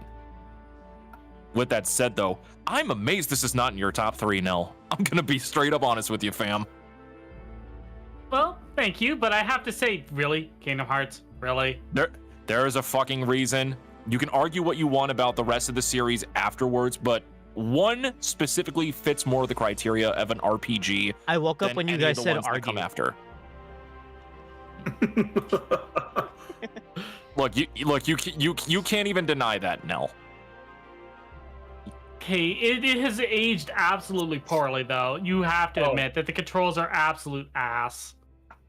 Oh yeah, for sure. Not as bad as what you would think. I don't think it's aged nearly as bad as you think. Has it aged? Yes. The original one plays really, really poorly. The later releases for like 1.5 and 2.5, much better. Honestly, I'm not gonna lie. I actually much prefer the camera system in one than the final mix when you do the stick. Huh. The main reason behind that is because for the later releases for final mix, interesting story on this. From my understanding, they lost the original like mapped out like data, like for like wall textures and stuff like that for the final mix. So they had to almost remap the entire game from the ground up, and there are some textures that exist in the original PlayStation 2 game that do not exist in any of the future final mixes. Huh. All right, which is interesting. Honest. And then I'm gonna look over at Sagrell and be like, really, another action RPG? Is there like Another one? I'm also gonna add on is there a recency bias in your top 10? I actually don't know. I haven't checked. Are you talking in mine? Yeah. Funny story. No, my top 10 isn't full of recency bias. It's just, I will say this. There have been some newer releases or re-releases that have shown up in mine, but a lot of my RPG experience has not been with the Super Nintendo or the Genesis or the Dreamcast. I didn't really get to play a lot of those. Most of my gaming and RPG experience started with Game Boy and GameCube, with a little bit of 64, right? So as a result, I don't have nearly the attachment to the older games as I do with some of the newer ones beyond that point. Yes. Okay. All right. So if you want to say that's recency bias, it's more because I played way more newer style games than I have played more of the older classic ones. Okay. I also just like the writing on a lot of the stories. That's completely fair. And fair. I know someone. And Saber's cute. Go ahead. Yes, Saber's cute. I will not spoil Saber. I'm just saying Saber's cute. Yeah, that's fair. That's fair. That's fair. But Saber being cute is not a good enough reason. Yeah. I was gonna let Rio finish before I started taking my time to defend. No worries. So I have to go on a defense because I'm getting assaulted by chat here. Like people talking about the horrible aim controlling of like KH1 and comparing it to KH2. That is not a fair comparison. KH2 is far and away much more an action game than it is an RPG style game. The reason why KH1 feels the way that it does is because the abilities that you get is the level of progression as you are able to explore more and more areas, which is why it is much more action RPG focused than any of the other games in the franchise.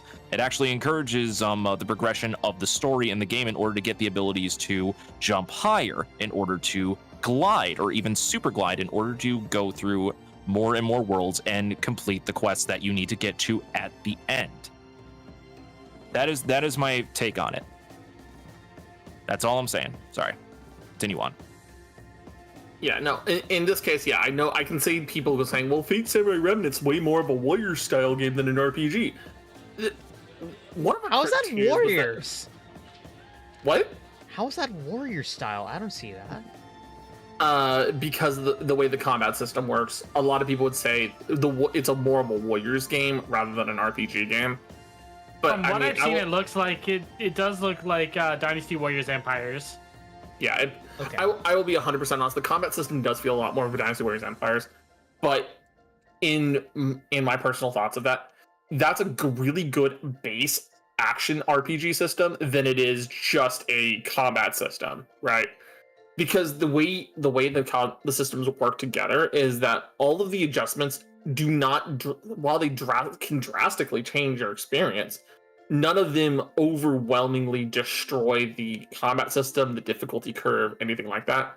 And there is, while the game starts off a little bit solo, a little bit more limited in how you get to play, the game unfolds its mechanics and party members that you're allowed to use for the different long-term battles, the gauntlets, the massive story bosses that end up happening over time.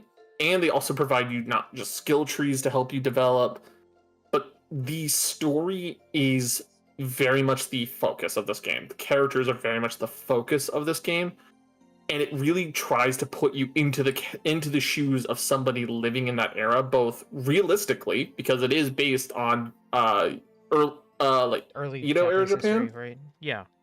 but also into the world of the Fate universe, dealing with the Holy Grail War, or in this case, the Ritual.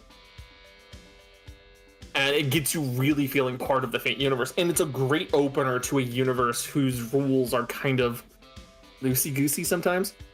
Also, it's a real good opener because a lot of its events mimic Fate Stay Night. A lot of them mimic Stay Night, and even considering the fact that it does have 3 endings, it does help build up the character stories, motivations, and all of that from the different angles you may not have otherwise gotten to see. So, like I said, for me, it's way more of a RPG because of its story and the introductions of its mechanics through combat, rather than its combat system alone.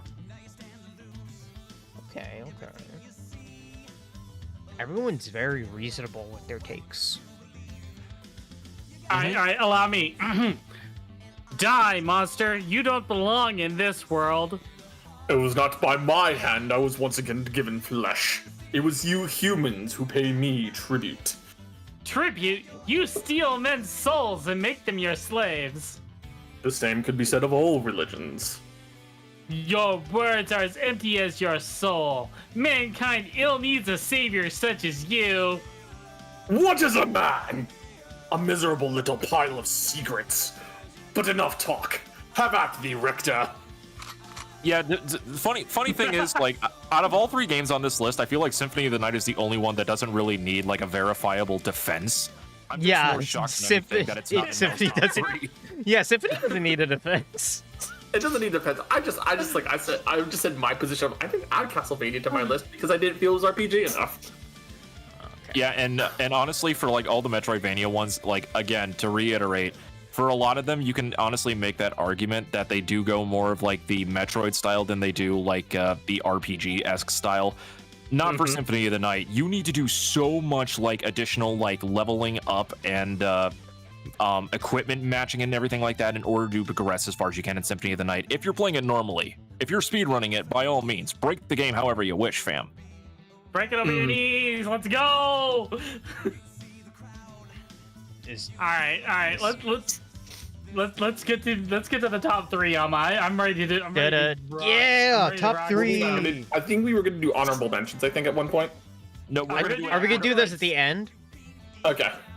Because we don't want to spoil our lists. Okay, No, that's fair. number 3. These get good. Sagrell picked Labyrinth of Refrain, Coven of Dusk. Ryu Ooh. picked Persona 3. Nell picked Persona 3 Reloaded. Oh, let's go, bestie! All right. High five, let's go! I can't put Reloaded on my list because I haven't played it. So My pick is not just Reload. My pick is all three. All three honestly, versions. I find it all just of- really, all I just three. find it really, really funny that one of you picked the original and the other one picked the reload in the same position as well. Oh my That's actually God. great. Okay, so So, before we hold on, We we should need let to dunk on Stag. Sagrell. This was blind. don't you dare too. dunk on me. Yeah, Oh no, Sag. Don't Okay, you so dare Sagrell. dunk on me in this rate. No, I'm not gonna dunk on him on this one. Sagrell, what actually is this game? I don't know this game. I'm asking you to explain. Explain. It is a dungeon crawler, right? Yeah, like I said, I love my dungeon crawlers. I love those build your own party member mechanics. I love the big numbers go boom because it is a Nipponichi software game. This one is a Nipponichi software game. It is the Disgaea guys. That does, yeah, it reads Nipponichi. Yeah. What if you took their 20 years of being told you have to be comedic and not nearly as serious, and then put it in a game for its story? And what if you had that oppressive feeling that something's always wrong? Always something is never as it seems. Nothing is what it appears. And then finding out that the entire and this is a minor spoiler, I want to say that, but you will only understand it when it starts to happen. What if everything you've seen in this game is not the truth? Nell knows exactly what I mean because she played through it with me. Okay. That honestly sounds kind of cool. I'm not gonna lie. It does sound It is I will say this. It is an incredible game. It has lots of ways to break it. There are speed runs of this game. Speed runs that can take. I think the last time I checked speed run for it was like 2 hours. Oh, Brandon, Nell picked all three versions and Ryu picked Persona 3 specifically, unless I'm wrong. The PlayStation 2 Yeah, version. an but hour We'll get to that in a 49 second. minutes.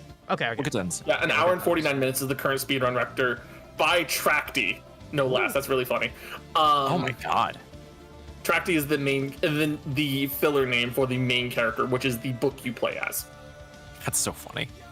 Yeah, but like I said, the story in this is both like tragic, it's sad, it's traumatic, but it also feels very, very rooted in a reality that we know very little about, but you can understand it. Right? For me, it's outside of the other two games on my list, this is one of the best told stories in recent memory, and it only gets better if you decide to go to the post game.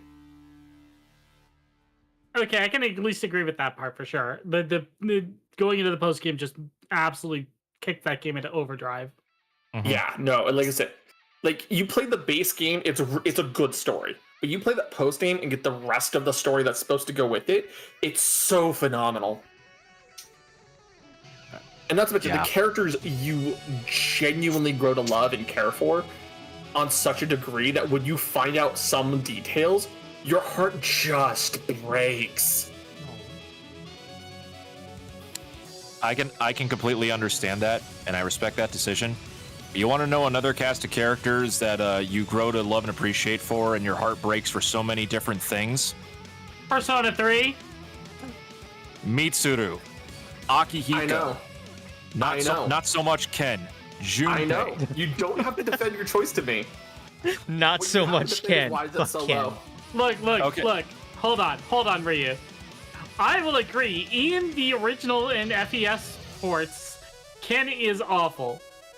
In the PSP version, he is meh. But in the Reload version, they actually fixed him, and he's actually decent. Oh god, I know. no, he's so much. He's just an annoying little twat monkey in the early releases. In Reload, he's so much of a better character. Okay, so hold on. Nell, do you want to start this off, or should I start it off? Because You go first, because I've got I'm doing the larger spectrum here of this. Okay, good. So, unfortunately, the only version of Persona 3 that I ever had the chance to play was SMT Persona 3, which is how it was released to America on the PlayStation 2. I didn't have the chance to play FES or Portable, unfortunately, even though good chunks of those versions are much better in this regard. But it was my very first Persona game, and honestly, realistically, I knew Persona was going to be at number 3. I was having a really tough time choosing between 3, 4, and 5. But then I boiled it down mainly to just overall vibes and cast of characters, and 3 wins out in every goddamn respect. A lot of your takes have been vibes, or I think honestly, vibes has been a argument for a lot of these so far. For realistically, for RPGs in general, vibes encompassing story, overall atmosphere, music, characters, and everything like that plays a big part into what makes a good RPG. In all realistic terms. And it's justifiable to hate or not like an RPG just because you don't vibe with it. And nobody can really blame you for that because RPGs are so spread out in themes and stories that they touch upon. Exactly. This is true. Exactly. Except for your choice for placing Breath of Fire solo, we're still holding a gun to your head for that. Oh my fucking god! I can't win with you. But oh no, I'm doing the same with him with Taewi. Oh my god! Oh my god. Okay, y'all are. If Nell's gonna be on my ass for this, just wait till we get to the end of this. But yeah, 3 just overall just a great vibe, great story. Like the overall, like when you try to sell Persona to people and tell them about, okay, so it is a JRPG, but you also have to do a real life simulation, like on a day-to-day calendar basis. It's a hard thing to try to sell to them, but it's not until like you pick it up and do like the first couple of weeks of the game and you're like, oh, I get it. I absolutely get it. And they're instantly drawn in and you're going through the cycle. Honestly, in between the changes from the first 2 games to 3, I think the best thing that they ever did was limit the time to a year. Because I don't think that was a thing in the original Persona games, if I'm not mistaken. That is correct. It was not in Persona or the duology for Persona 2. Yeah, I think it wasn't in the earlier games. Yeah, I think it was one of the best things that they ever did. And 3 has so many implementations with the moon cycle system. No, did it have the moon cycle system in the other 2? It's been so long since I've touched 1 and 2 that I genuinely don't remember. The moon cycle system you're thinking of is more so directly tied to the mainline SMT, so specifically like Nocturne with the Kagutsuchi cycle, or the moon cycles in 1 and 2, and in the solar winds in the Digital Devil Saga.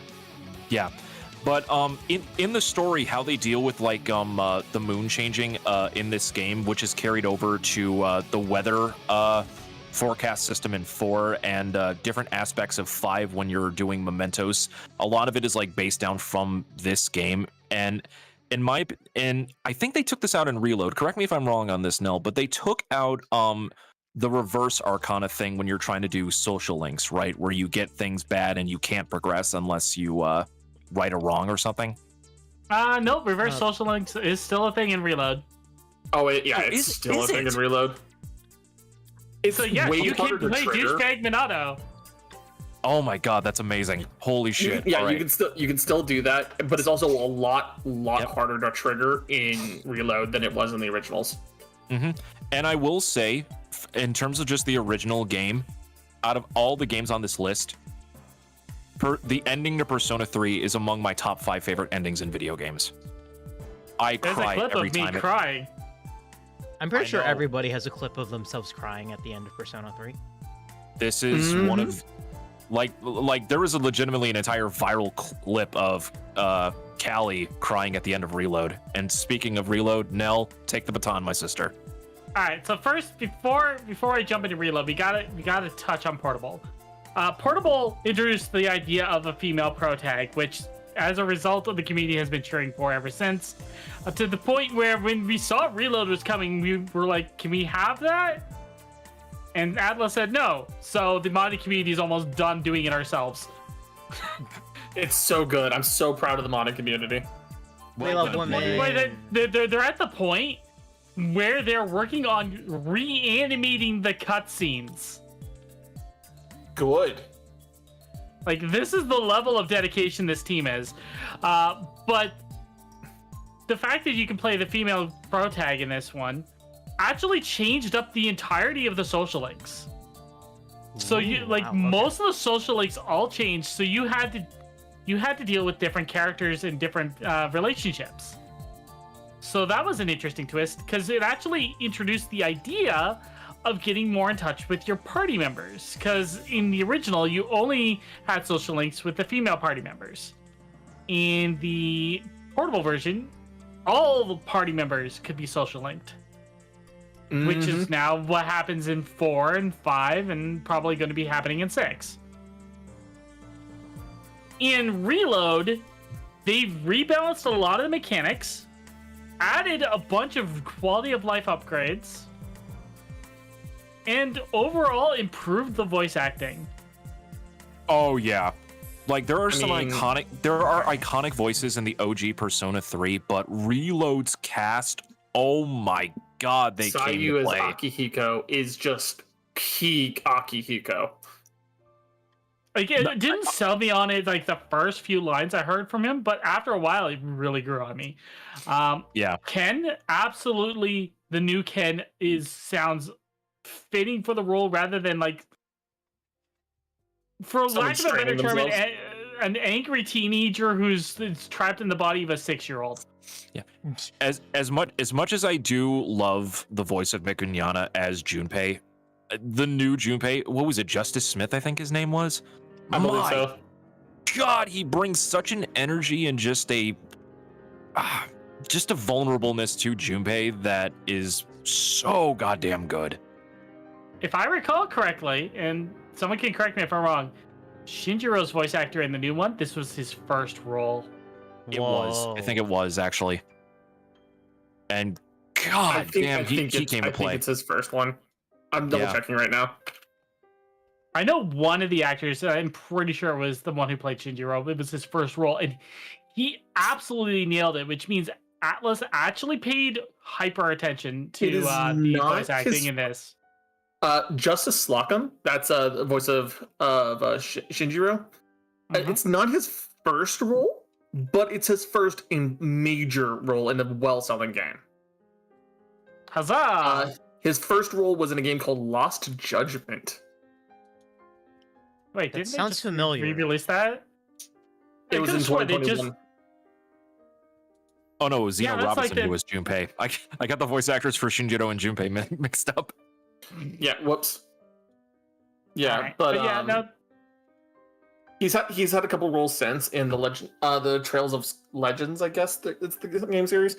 But yeah, no, his first major role was Shinjiro, and it's helped him significantly. Oh god, yeah.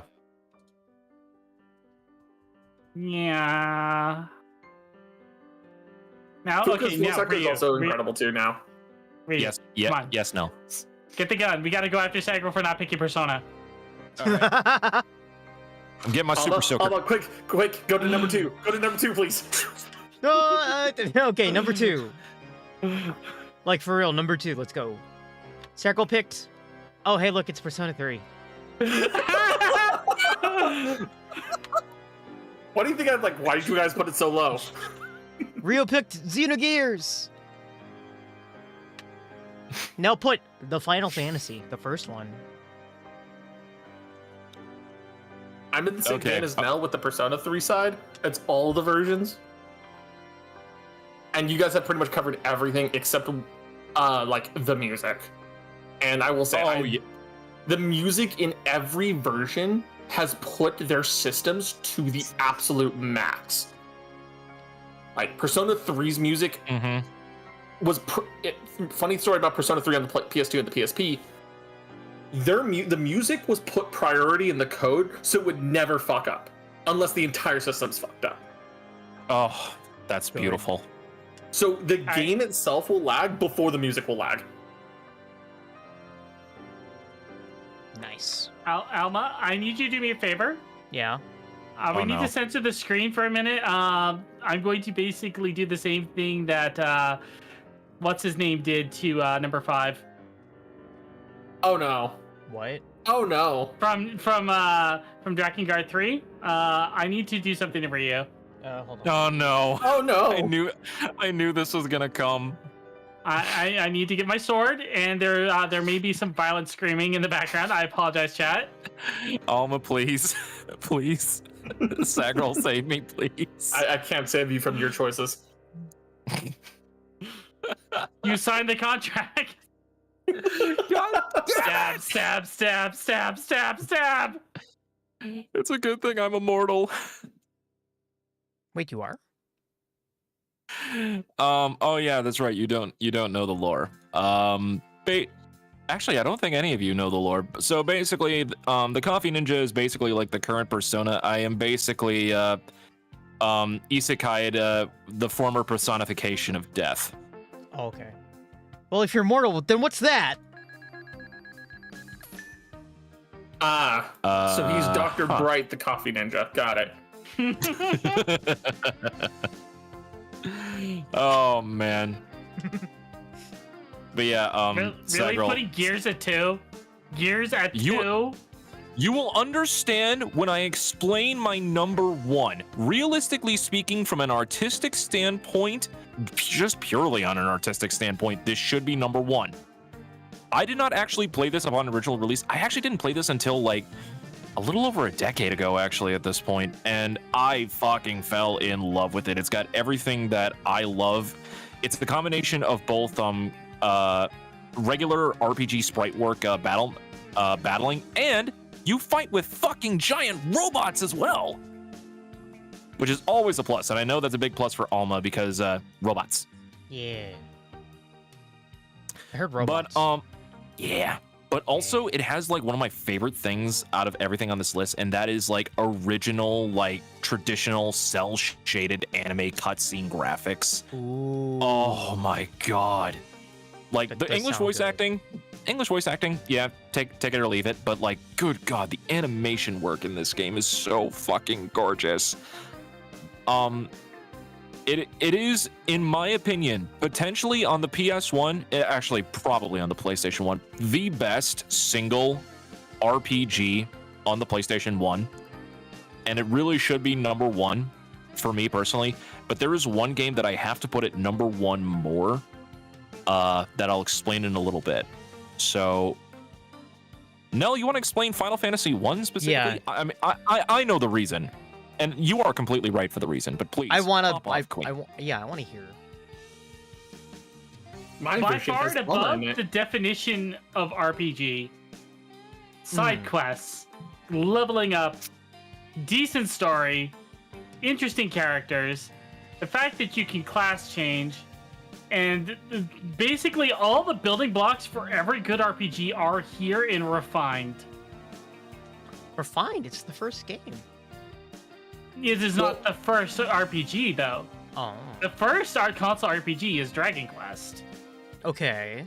Okay. Okay. I see what you mean now. It is the first Final Fantasy, but this is all the things that made Dragon Quest good, refined and made better. Now, Dragon Quest 3 came out, I think, shortly afterwards and blew this out of the water, but that's not the point here. You could say it is the quintessential father of RPGs as we know it. It is the quintessential Final Fantasy. All other Final Fantasies, in some way, shape, or form, pay homage to this one. And it is by far and above the most balanced of them all, in my opinion. Because sure about that? the progression through the game, as somebody who has played this many, many, many times, if you play through the game properly, you do not need to side grind at all. Black mages. Look, the original coding is ass. I will agree. Okay, you know what? Allow me to explain this one because it's hilarious. Okay. Right? Wait, hold on. Hold Time on. out on the. No. All right, go ahead. Okay. So, there are multiple stats in the original Final Fantasy. Yes. I'm going to label them all, and I want you to tell me if you can guess what they do. HP, Health, MP. mana, Essentially, yes, because that's your spells per day. Strength, physical attack, speed. turn order. No, this one affects how many times you hit. Oh, okay. Vitality,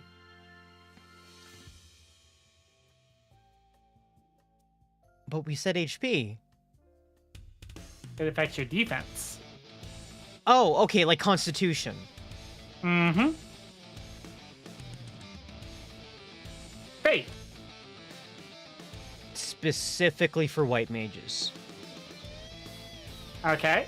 Intelligence, Specifically for black mages? wrong. Fuck all. It is a stat that goes up on the black mages that actually is not broken coding. There is no coding for intelligence. It is just a number that goes up on the black mage sheet. Then what is damage for black mage based on? The spell's potency, that is all. So hold on. They Time out on. fixed it. So they don't fixed it in other scale? games. They don't scale, which means if you cast it as any other class, aka like if you get an item that casts Thunder 2, the character casting it has the same potency as your black mage. So what's the point of a black mage? Oh my god. Okay, so now time out. Access Time to out on the. level 7 and 8 spells. So now That's time out on the field. You are weird. saying that coding being weird is a veritable defense for Final Fantasy 1, but when I have said it for Hold on. The original NES version, the coding is bad. The coding is fixed in all subsequent versions. All 27 other versions of this game, the coding works fine. Okay. Ay. Ay, ay, ay. She is digging her heels hard in on this. Yeah. It's also really Says the funny. Is the person one who put she's, Xenogears at 2. it's really funny. It's also she's also making me play specifically a modded version of the original NES one to make me suffer through the black mage hell. Why? Good God. Well, unfortunately, you're my black mage. Yeah. No, actually, she modded a sprite of you into my version of Final Fantasy to play. Let's go. Can I see this? Now they'll God, have to resend me the NES, but yes, theoretically you can. I will see if I can find the files and send it over to you, Alma. It was cute. Okay. There's Maybe we me, can get you to there's play it on you, stream. There's a couple of our friends. Okay. You guys ready for number one? Yeah. Yep. Number 1. Number one. Okay. Sagrell picked. Oh, hey, look, it's The World Ends With You. You see why I questioned you now, Ryu? Yeah, Rio okay, picked Star Ocean Till the End of Time, and Nell picked. Oh, hey, look, it's Xenogears. Yeah. All right. This is the only one that was spoiled because I constantly say this is my number 1 RPG of all time. So this one was not exactly an unknown factor. Wait a minute. I just realized there's no Parasite Eve on this list. I'm shocked. I had to make cuts somewhere, man. Holy shit. I'm shocked. All right. So there is no Fire Emblem on this list. The closest you're getting is the Yedra Union. yeah, that's fair. Nell, should I defend myself or do you want to pop off with Xenogears first? No, I'm going last on this one. Yeah, Nell can go last. We already know what she's gonna say. Yeah, right. Yeah. All right. Sagrell, do you want to go first or should I? No, you're going first because I'm gonna explain. I have a personal story. You're the only one, Rio. You're the only one whose game actually hasn't appeared yet. That's fair. All right. So my second most played game of all time is Super Mario 64, one of the very first video games that I have ever played in my entire life. I have so many hours sunk into that game that does not break into the 4 or even 5 digits. This is the most amount of time that I have ever spent on a video game in my entire goddamn life. I have so many hours that almost translates into years playing this specific game. You know how many copies of this game that I have burnt through on the PlayStation 1? I have burnt through almost 5 copies. No, I have no idea because it's on PlayStation 2. No, it's been re-released. It has been on the PlayStation 1? No, it has been re-released on modern systems on both PS4 and on PS5. You said you burnt it out on PS1. Wait, did I say Star Ocean? I burnt it out on PS1. I meant to say PS2. Okay. Sorry, I'm getting very hyped up. I wrecked so many. Fun fact: this is one of the only games on the PlayStation 2 that uses 2 discs. This game is so large in the North American release because they do the director's cut for the North American release. They have it on 2 discs. There is so much content in this game. It is one of the only few PS2 games that requires multiple discs to play. Does it have like FMVs and stuff? Or is Yes. it like, oh, okay. It has full FMVs, full on voice casting. By the way, FMV was like really, really good for the time. Entire extra dungeons, like legitimately over 100+ extra hours of content. There are so many different mini games, destinations that you can go to across the universe and beyond our universe, because this was the thing that really broke the mythos for the previous Star Ocean games prior to this. Oh, sorry, just stretching my legs. And it is the only game in the franchise that utilizes a 3-person action combat system, compared to like the other ones that utilize, I think it's 4 characters for like the rest of the other games, if I'm not mistaken. That is how it is for 1 and 2, but I don't remember any past till the end of time. I think it's 4 in the other ones. Yeah, I think so too. But I have so many hours like placed into this. This is my most played game of all time.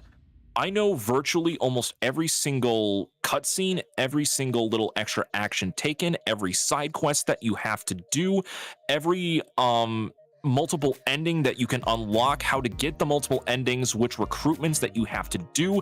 I know this game so intricately that it is one of my favorite games of all time.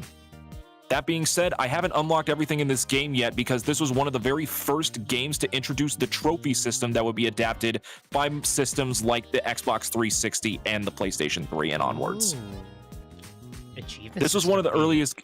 Yeah, this was one of the earliest games that utilizes an achievement system. You have to take up almost half of like the PlayStation 2 memory card just to install the data in order to do the system. You get certain unlockables, including like extra costumes and stuff like that, but you also unlock higher difficulties. The highest difficulty that you can do, which is either full active or like 4D mode or something like that. I have not had the opportunity to play through it just because of I haven't gotten through all the battle trophies yet. Because the amount of difficulties that you have to do in order to get some of these trophies are just so unbelievably goddamn hard. But it's why I've kept at it at the game for so long, just because I love it. I love the characters. I love the stories. Hell, one of the characters from this game is one of the primary inspiration for Nell's model. Wait, is it? Yeah. There's a redhead ninja girl named Nell Zelfer, Oh. and Huh. she is the best girl, hands down. Okay. And I think Nell's best girl, knew but, you know. and I knew that and believed that even before I met Nell. I think Nell's I will best also girl. say this. It also has some of the worst voice acting too. Oh, it definitely has some of the worst voice acting. Remember, this was early 2000s. They were still trying 2000s to when figure no out, one like- gives a damn. Yeah, they were still There's a trying lot to of like. good. There's a lot of good voice acting, but then you have, don't worry, you can travel with us. Oh, Farlane, yeah. Look, okay, it's not the best, but at the same time, it kind of adds to the game's charm for me. But yeah, that really is the worst, some of the worst voice acting in industry history. Oh my god. But yeah, this game is on my pedestal of like my top 10 games of like all time. Like, do I think that is it the best story in the Star Ocean series? No, 2 story is definitely better in my opinion. And I would say it's on equal footing with 1's too, because I love both of them just as much. But this was this remains to this day one of my favorite science fiction stories, one of my absolute games of all time, and it is the most amount of time that I've ever put into a video game. I still have the over 300 book strategy guide to this game. You're missing some pages because you had to come to me for those helps. Well, I didn't say it was in mint condition. It was basically tattered and all shit, and I lost it in the move. So I need to find a mint condition strategy guide because I want it. This is one of the only games that I have a strategy guide for, and I love that thing to death. So yeah, that is my defense of it at number 1. I'm sorry, Nell. I know Xenogears should be number 1. I know it should be number 1 and it has every right to be so, but I have Star Ocean. I've played Star Ocean more, and in my defense, I at least put it on the list. Sagrell didn't. I don't think Sagrell's played it, so he has an excuse. I haven't played Xenogears nor Star Ocean. Ooh. Okay, fine. All right, fine. So he gets a pass just because he hasn't played it, but now you're just gonna give me. Okay, never mind. Okay. It's okay. So it's okay. I've already why- stacked your organs. In particular, Sagrell, did you have 2E as 1? I can So- understand why. Besides combat, Okay. besides leveling up, besides the way the world feels being literally Shibuya at that time period, Hell yeah. Oh yeah. outside of all of that, when that game came out, I had just had a severe personal tragedy. And I just wanted to isolate myself, and it was after a suicide attempt. Ooh. And I got that game the day it came out as a present from my mom to try to cheer me up. She understood everything that was going on. Okay. Everything in that game called out my mentality at the time. Wanting to isolate myself, not seeing the value in human connection, not seeing what the purpose of the world was to me, just wanting to be away from it all, right? Yeah. And out of nowhere, right? And I say this because there's a couple quotes in that game that I still remember word for word to this day, because it so viciously took apart my mentality and got me to start recovering. And it's 2 specific ones that I know Ryu's going to recognize, Oh yeah. right? The first one is said by a character who is so vastly important to the plot, but he only comes in the second act of the game. And Joshua. the entire quote is, "Everyone has their own little internal world, a secret garden only they can enter. Each world follows its own internal logic, individuality. And then the logic of one world means nothing in another. Understanding people isn't hard, Neku. It's impossible." And said to you as the main character, Neku. Neku is the character you step into the role as. Someone who's self-isolated, who just puts on headphones and does not want to deal with anyone, anything. The world can fuck off. He just wants to live with his music and not care. Which actually is the entire soundtrack to the entire game. Is theoretically he's listening to all the music on his headphones, and that plays the soundtrack for the entire game. Ooh, Right. Okay, that's cool. Right. That's The music of the game is his playlist. It's so fascinating, and all of them are real rock bands, real J-rock, real, like, all of these things that were still making music even up to the re-release and then the sequel game, Neo, and Tewi Neo. But it's such a centralized story about a single character that you don't have to care about any other character in that game, but as long as you can identify with that main character, you can then start to identify with every other character and go from there. And Okay. even my design as a VTuber, my cafe, my design, my choice of outfits is inspired by the one person in that game that has the other quote that, oh god, I'm fucking tearing up, I'm sorry. No, it's okay. It's all Well- right, well, buddy.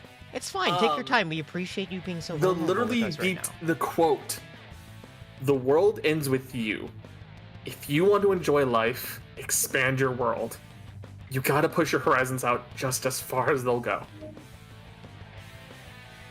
Mr. Hanekoma, the voice of reason, cafe in the corner, the character who straight up calls out your reality check and makes you want to connect with other people in that game, and is secretly the main character's like idol,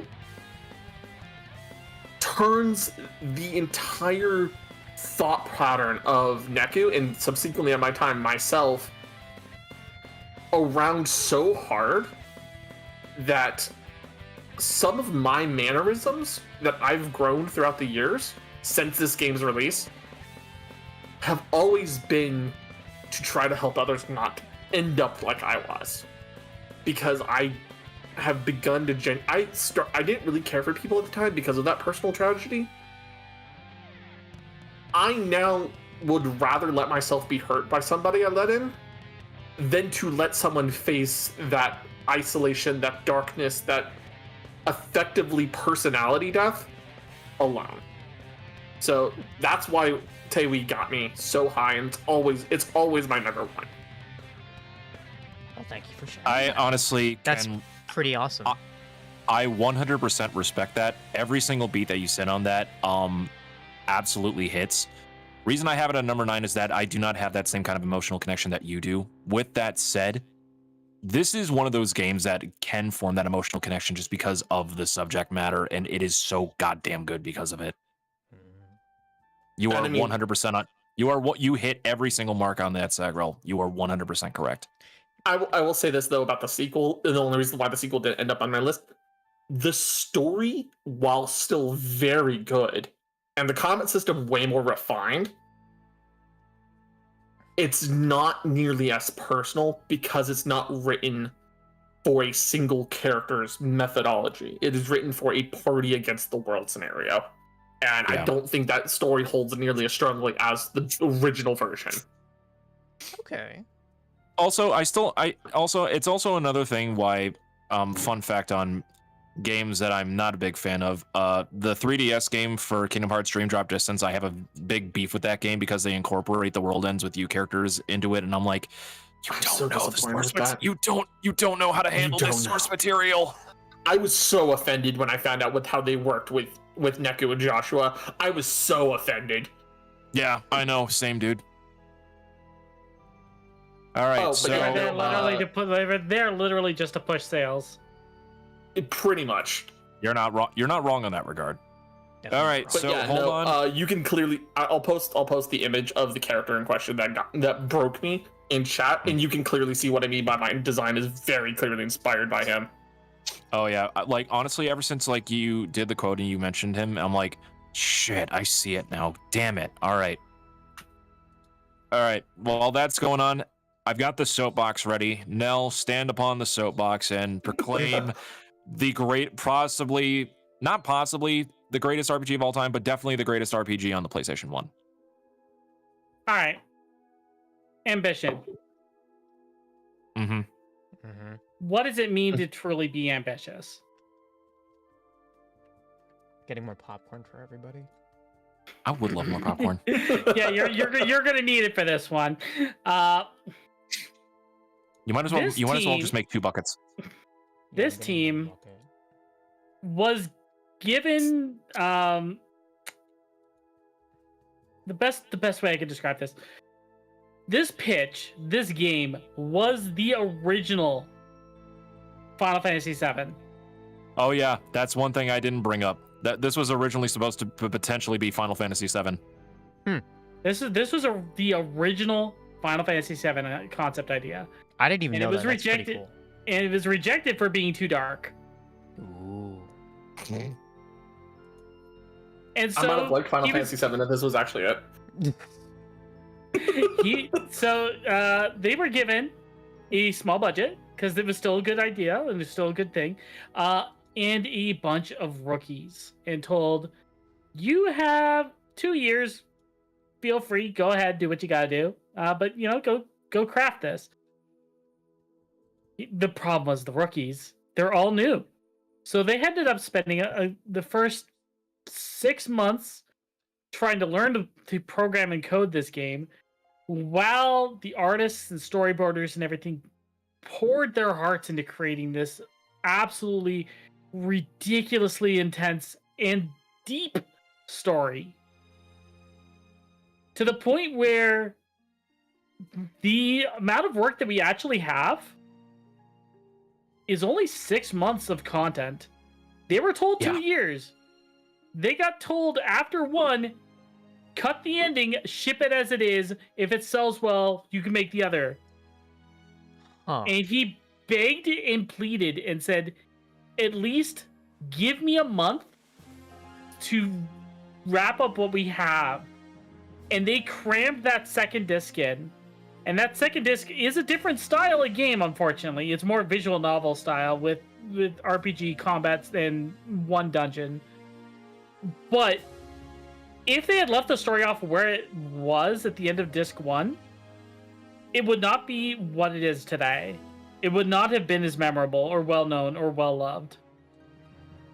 But the sheer ambition and scale that they were able to cram into this thing is ridiculous. The story overall, like they created Xenosaga after this. They've created the Xenoblade series.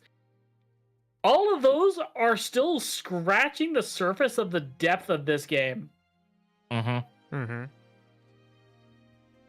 The gameplay in this game is probably about 60 to 70 hours. There is a deep dive introspective series of reviewing each individual concept in this game. And there's a lot. In order to watch all of that, you're looking at over 250 hours. Ooh. Okay. You have everything from MPD to the impacts of genetic modification to what happens when you have to deal with a starving population. Ooh. You have prejudice, you have control, you have political theater, you have manipulation, you have, like, there's even the fact that this isn't the technical first game, quote, in the series. When you finish this game, it says Part 5. This was supposed to be Part 5 of this 6-part series. That's how deep in depth this thing is. And it hits all the right bells for me. It hits all the right notes for me. The characters are some of the characters that I've carried with me ever since I first played this game. And every Monolith Soft game, if you look up Monolith Soft, every Monolith Soft character ties back into a character in this game in some way, shape, or form. They're all reinterpretations of characters from this one game. Yeah. And it's just absolutely ridiculous. Just how deep of a well he was able to drill in so short a time.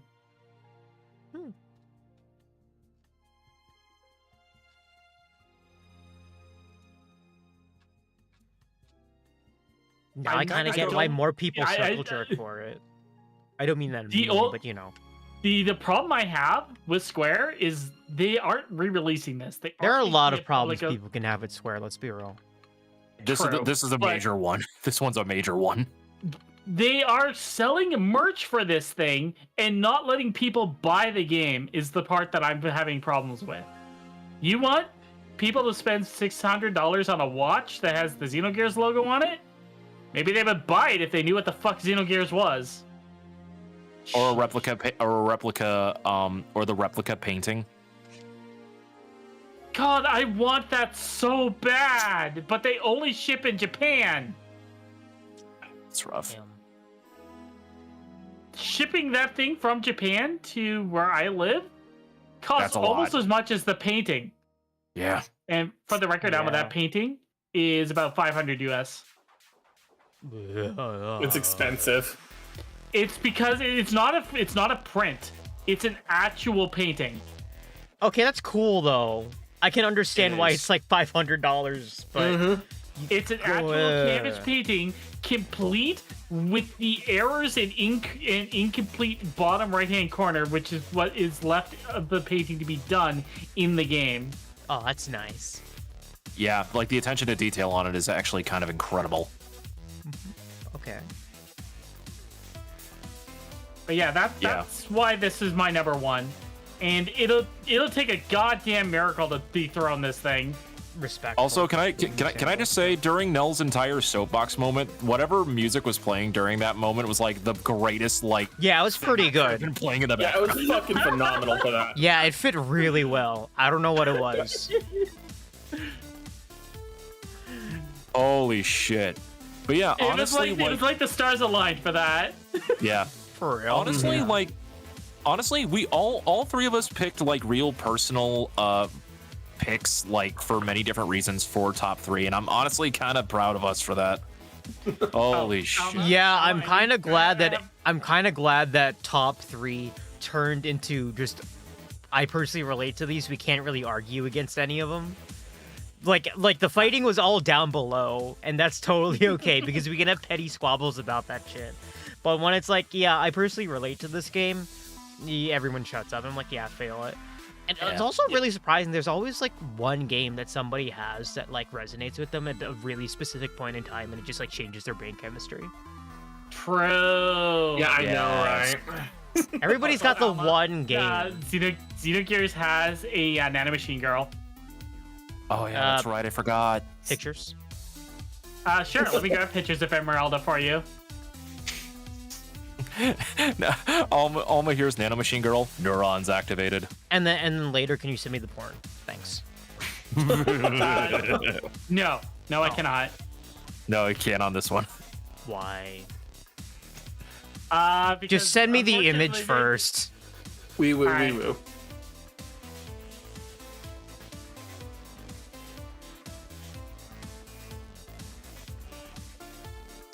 Chunky.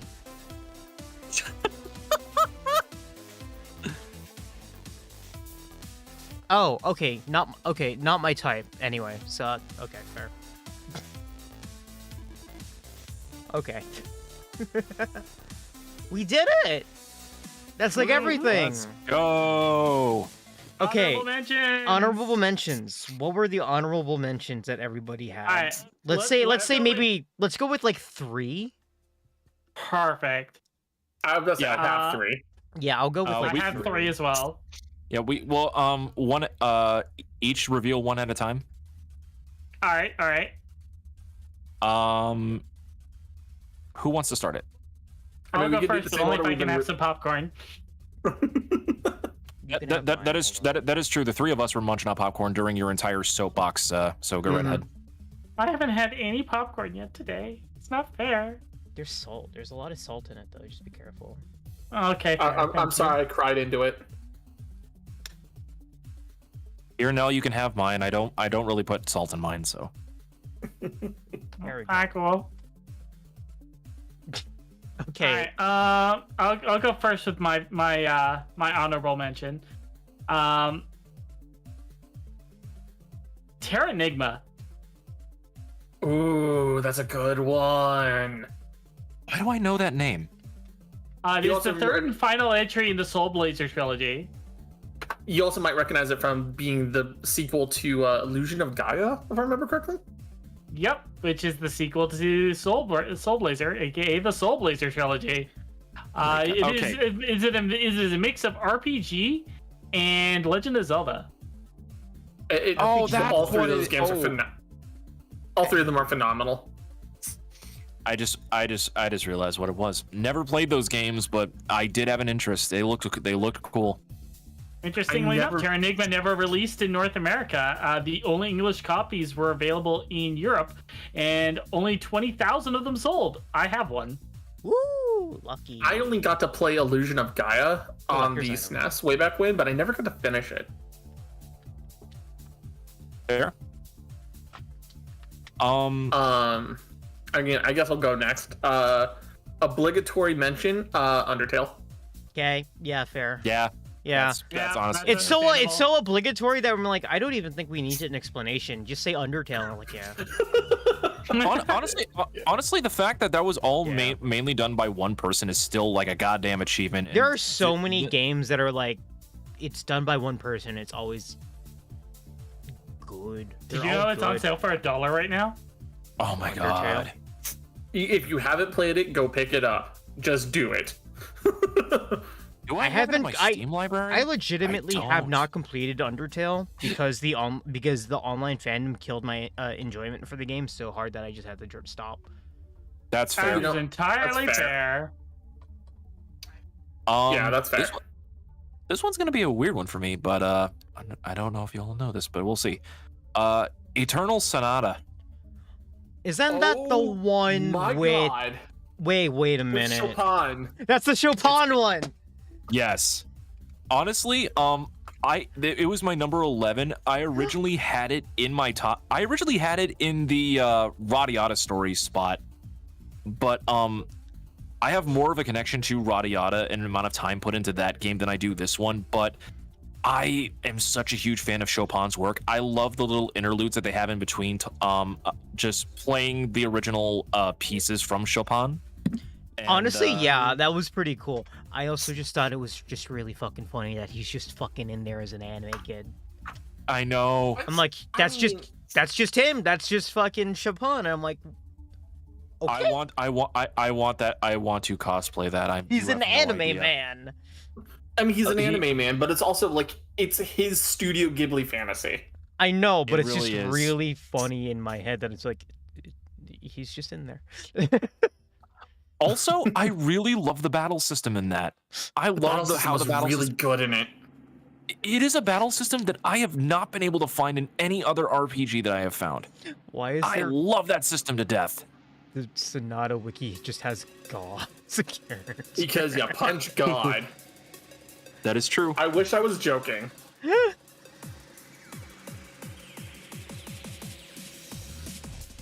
Okay, yeah. My turn again? Do we want to do another round? Yeah, just for expediency. Lunar 2 Eternal Blue complete. Ooh. Why didn't I think of Lunar? You love that series. I'm surprised that's not on. Ooh. It had to get cut somewhere.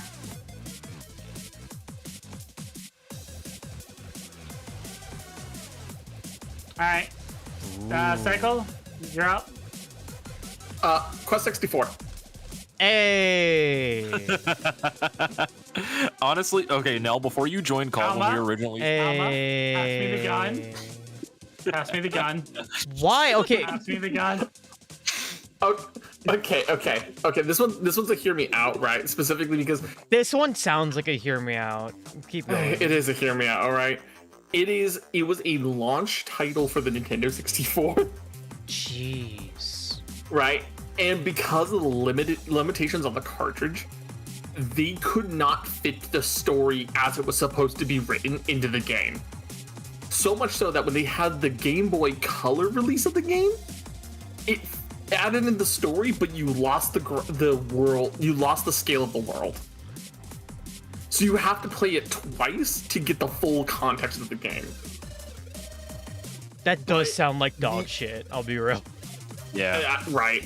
But the combat system in this is so rewarding despite it being a solo adventure for you, because it forces you to literally learn magic the way Brian, the main character, does, by aligning yourselves with the different elemental spirits, and you cannot max all 4 of them in one run unless you're cheating. Ooh. So you literally have to choose what spells and what elements you level up over time incredibly carefully. Neat. Nice. So, yeah. Rocks fall, everyone dies. Rocks fall, everyone dies. Rocks fall, everyone dies. Okay, Nell then you doesn't were just playing it wrong. Nell doesn't like it. Oh, okay. Well, fair.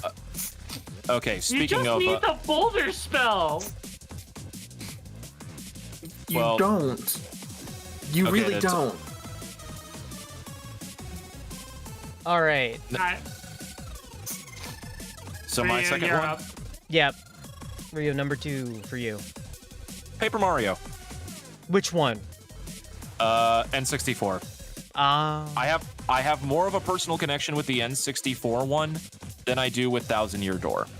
I love Thousand Year Door to death, but there is a specific story and connection with the original Paper Mario. So growing up, when I had the N64, there was a local video store that was community owned. It's similar to like a Hollywood Video or a Blockbuster, right? Yeah. That you could rent out games. I rented out Paper Mario thanks to my parents for about a week or so. I kept playing it.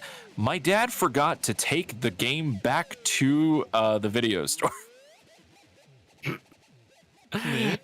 We had held on to it for a month. Before, How much was the overdue fees, if you even? I have no idea. I have no idea off the top of my head.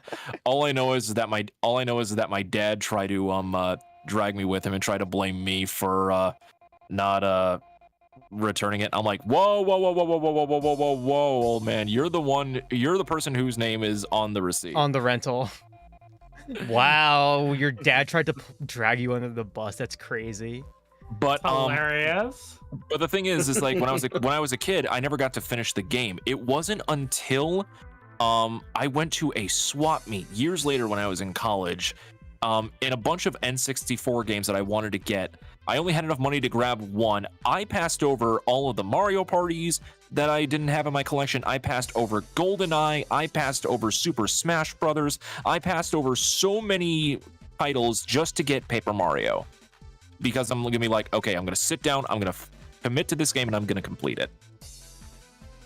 And was it worth your time? Oh yeah, there's so much charm to this game.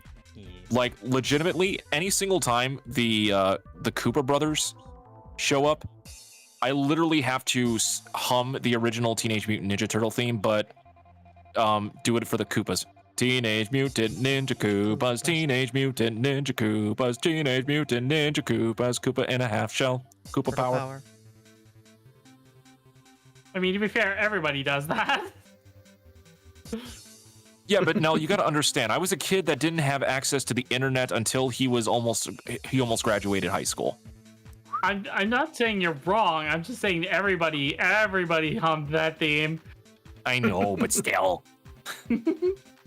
Let me have my childlike innocence, damn it. You can. I'm just saying you had that, and so did every other child, and it's great. Shared experiences and all that. All right, So I Nell. think we're on Nell's number 3. Yeah, Nell's number 3. All right. Now, normally I would expect everyone to go, okay, Nell's gonna put Parasite Eve here, or Chrono Trigger, or Earthbound, because those are all the ones that I cut from my game list. But I don't know what you're gonna put here. I'm gonna put a spotlight on a little bit of a weird RPG I absolutely love the battle mechanics for. Hybrid Heaven. Nice. Ooh. Yeah? You play as a Secret Service agent, and you have to defeat aliens. Okay. Okay? I remember But- you showing me this. The combat in this game is essentially like an ATB RPG, like active time battle and everything. But your stats are tied to your limbs. So your attack, your attack and hit points and defense are all tied to your body parts. So like your right arm, your left arm, your right leg, your left leg, your torso, and your head. So as you get better at the game, right? You learn more moves based off of this. Like if you look at the combat that you're doing right now, attack, kick, low kick, whatever. As you do that, your attacks will get better. As your limbs get hit, they'll have more defense and hit points. And you actually learn combos by doing them or having them used on you. So the only way you can learn some moves is by having the enemies use them against you. And Blue Mage style. Yeah, like in order to learn headbutt, you have to get headbutt by an enemy so that you can learn it.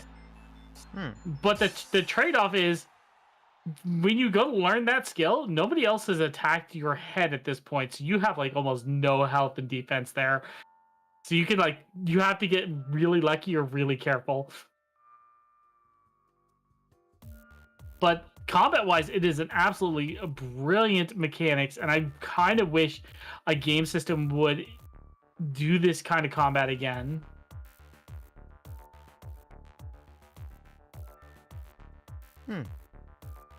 It's really different, I'll give you that. So it does kind of... It strokes me as one of those super, like, hyper niche ones for sure. Yeah, like I said, the outside of the combat, the game has aged poorly. I will freely admit that. But the combat is just such a unique trait that I always like to try to recommend it to people. To at least give it a shot and see what I'm referring to.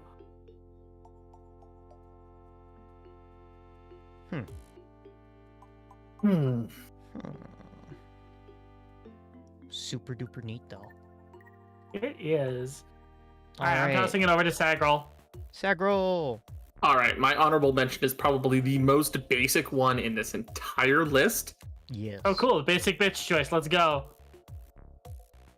Pokemon XD Gale of Darkness. Okay. I knew this was coming. I knew this was coming. Actually, Okay. hold on. Time out. I'm One surprised game no I've one had actually any played. Pokemon. I What feel do you like mean? I'm surprised none of us. no one had I'm Pokemon in the top 10 list. Okay, Yeah, I'm don't get me wrong. shocked. I have a damn near encyclopedic memory of like Pokemon stuff, right? I get it. It would be expected to be on my top 10, right? But the reason why Pokemon's an honorable mention for me and not a primary RPG for me is because I play Pokemon very, very competitively. So I don't view it traditionally as an RPG in that sense anymore.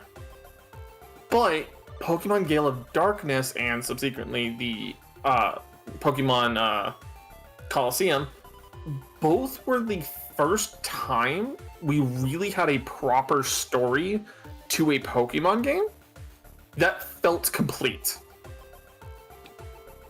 Okay. Yeah. And combining that with the fact that you have still to this day some of the best animations of Pokemon, period, that now even the current modern gen games are struggling to compare with.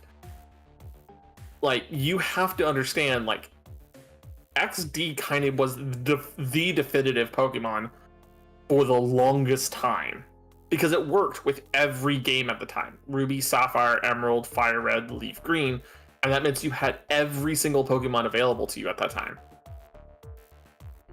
And not just that, it was the first time 2v2 as a battle mechanic was not only the primary battle mechanic, it is the one that set the stage for what competitive Pokemon became.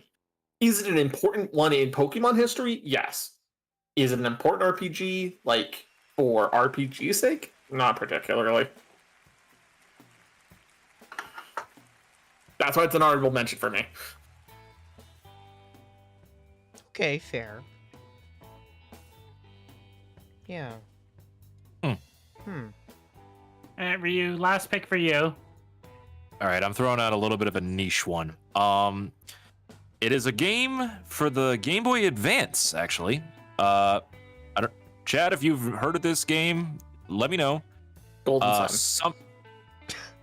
No, I never had the chance to really play that, unfortunately. That is on the bucket list. It is called Summon Night, Swordcraft Story. Oh, something that's a good one too. Yeah. Wait, you've actually played it? Yeah. Oh my god, I finally found someone else who's played this game. I'm so happy.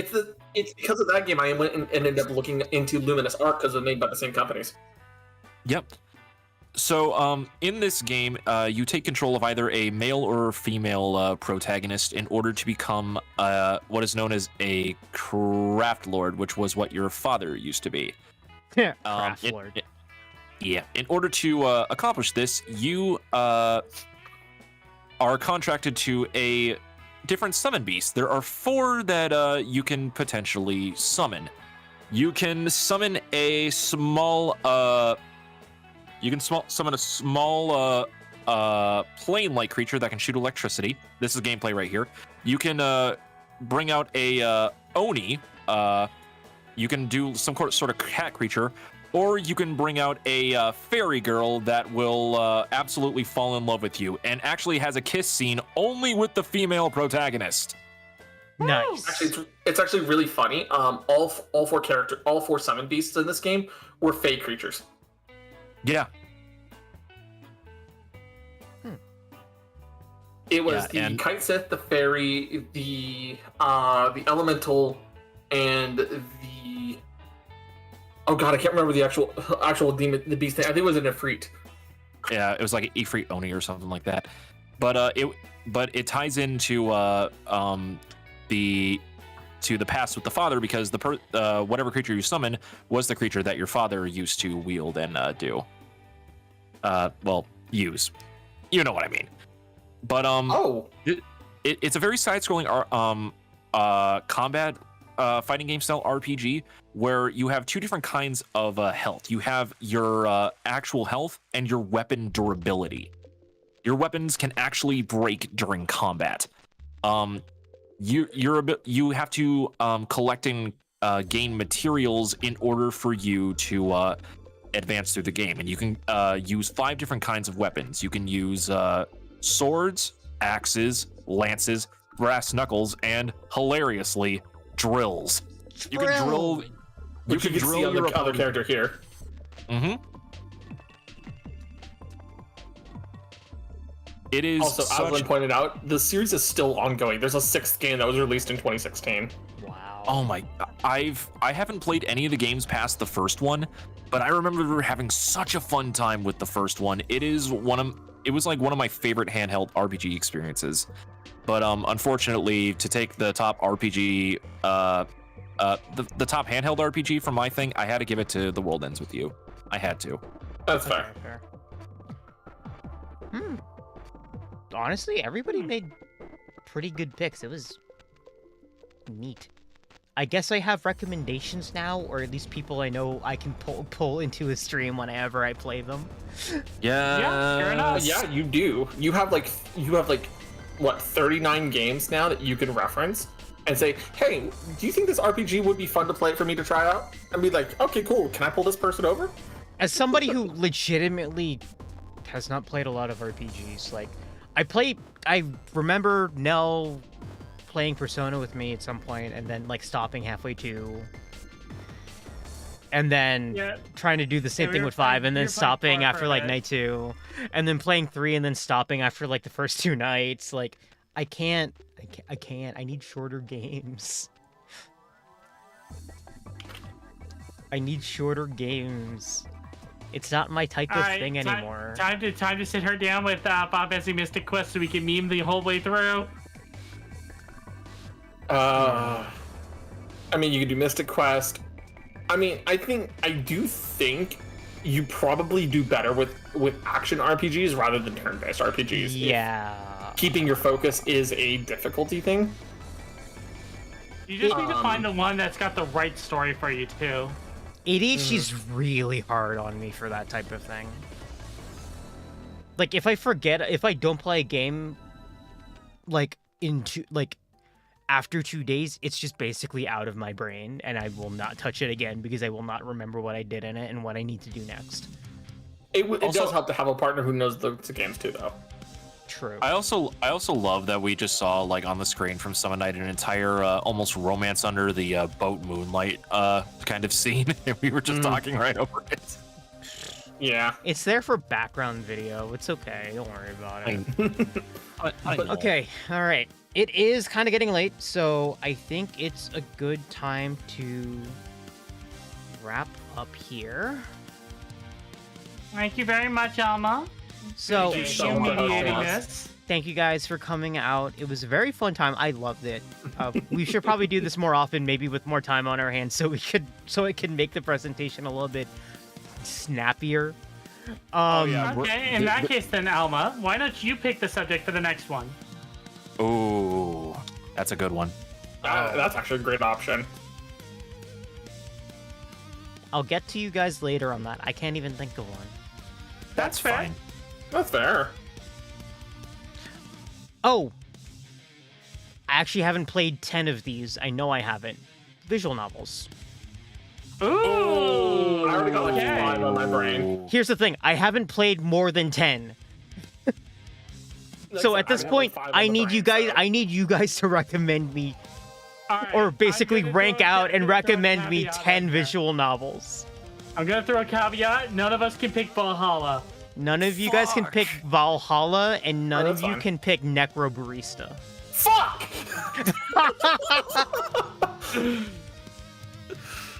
God damn it.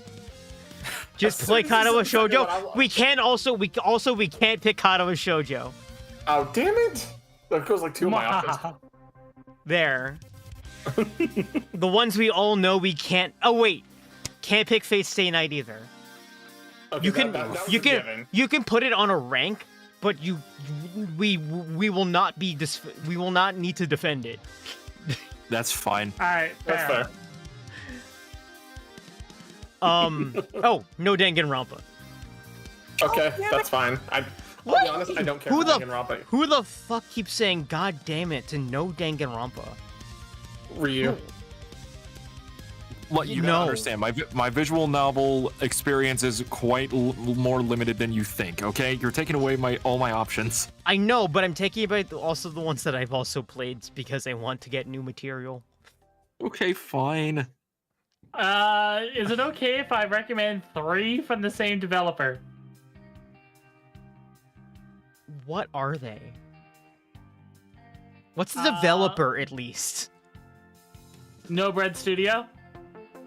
No Bread's yeah, No Bread's a really good one. That sounds familiar, but I don't know why. Yeah. What are the games? Soul Set, Blank Space, and Elevated Game with Cat Girls. Blank Space I've heard of, Also everything else Replaced. no. So, okay, yeah, we might be onto something. We might be onto something here. Yeah, I really have to shout them out. Unfortunately, one of the devs recently passed away, Aw. and Yeah. the funeral for them is on Monday. Wow. So I'm gonna be hoping to attend that. Mm-hmm. Okay, I know Lorelai's planning to do something in honor of them too, so. that's good. But I feel like visual novel recommendations might be fun. Yeah. sure. Yeah, no, they definitely are. Okay. All right. And before we go, now's a good time to. Does Plumbers Don't Wear Ties count as a visual novel? No. It's a really shitty FMV, is what it counts as. Thank about to say- you. Thank you, I was- Alma. It's I was just a gonna shitty FMV. I was about to say, Plumbers Don't Wear Ties is in the same vein as Fate Extra counting as a visual novel. It's a dungeon crawler rock paper scissors simulator with a really good story attached. That threw me for a loop because I got confused because I thought you were going to insult Plumbers Don't Wear Ties. No, I wasn't. And besides, I'm just saying it's like it doesn't work in the same way that like Fate Stay, like Fate Extra I mean, is a good visual novel, but it's not rock really paper a visual scissors. novel as the focus. Yeah. Anyway, Gotcha games count. I'm just gonna put that down there. If you like the story for a gotcha game, I don't give a shit. Go for it. Cool. Okay, I have a thank couple God. of them for you then. Because I'm like, I have 3 that I'm like, I would put down on here as a list because they're honestly kind of good. So fair.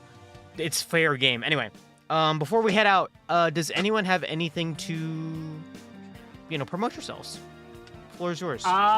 Tomorrow I will be over on Don't Stop Thinking on YouTube to play Cloudbreaker Alliance with the creator of Cloudbreaker Alliance. Yeah, you're playing with CJ? Ooh.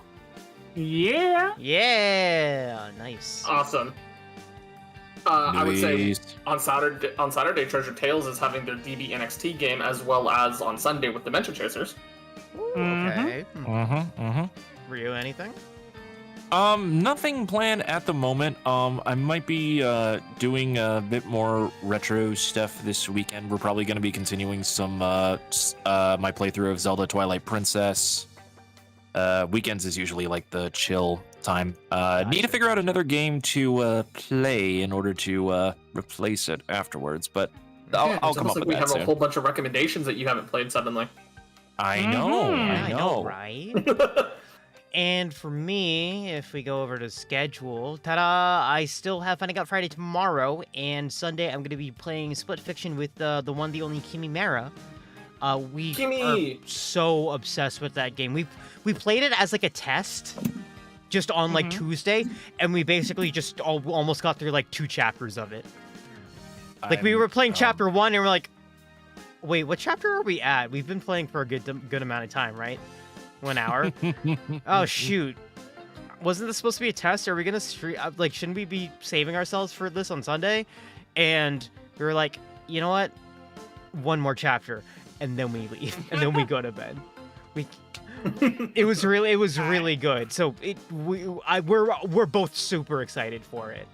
That's awesome. You need to give Kimi hugs for me. I haven't seen her yet. I will Like, give I- Kimi all the hugs. She's I've been by her streams wonderful. a couple times. She's great. I haven't spoken to her in a long time. She's, no, Kimi's great. Kimi's great.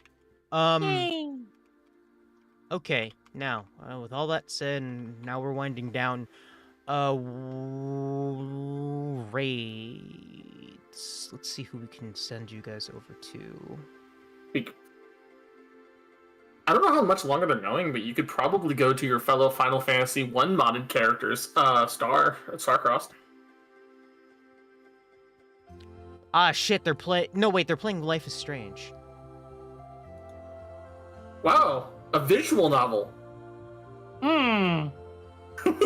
Related, I guess. Sure, you know what? Let's go. All right. For everybody on my side, make sure you guys save before you go. Thank you guys for tuning in.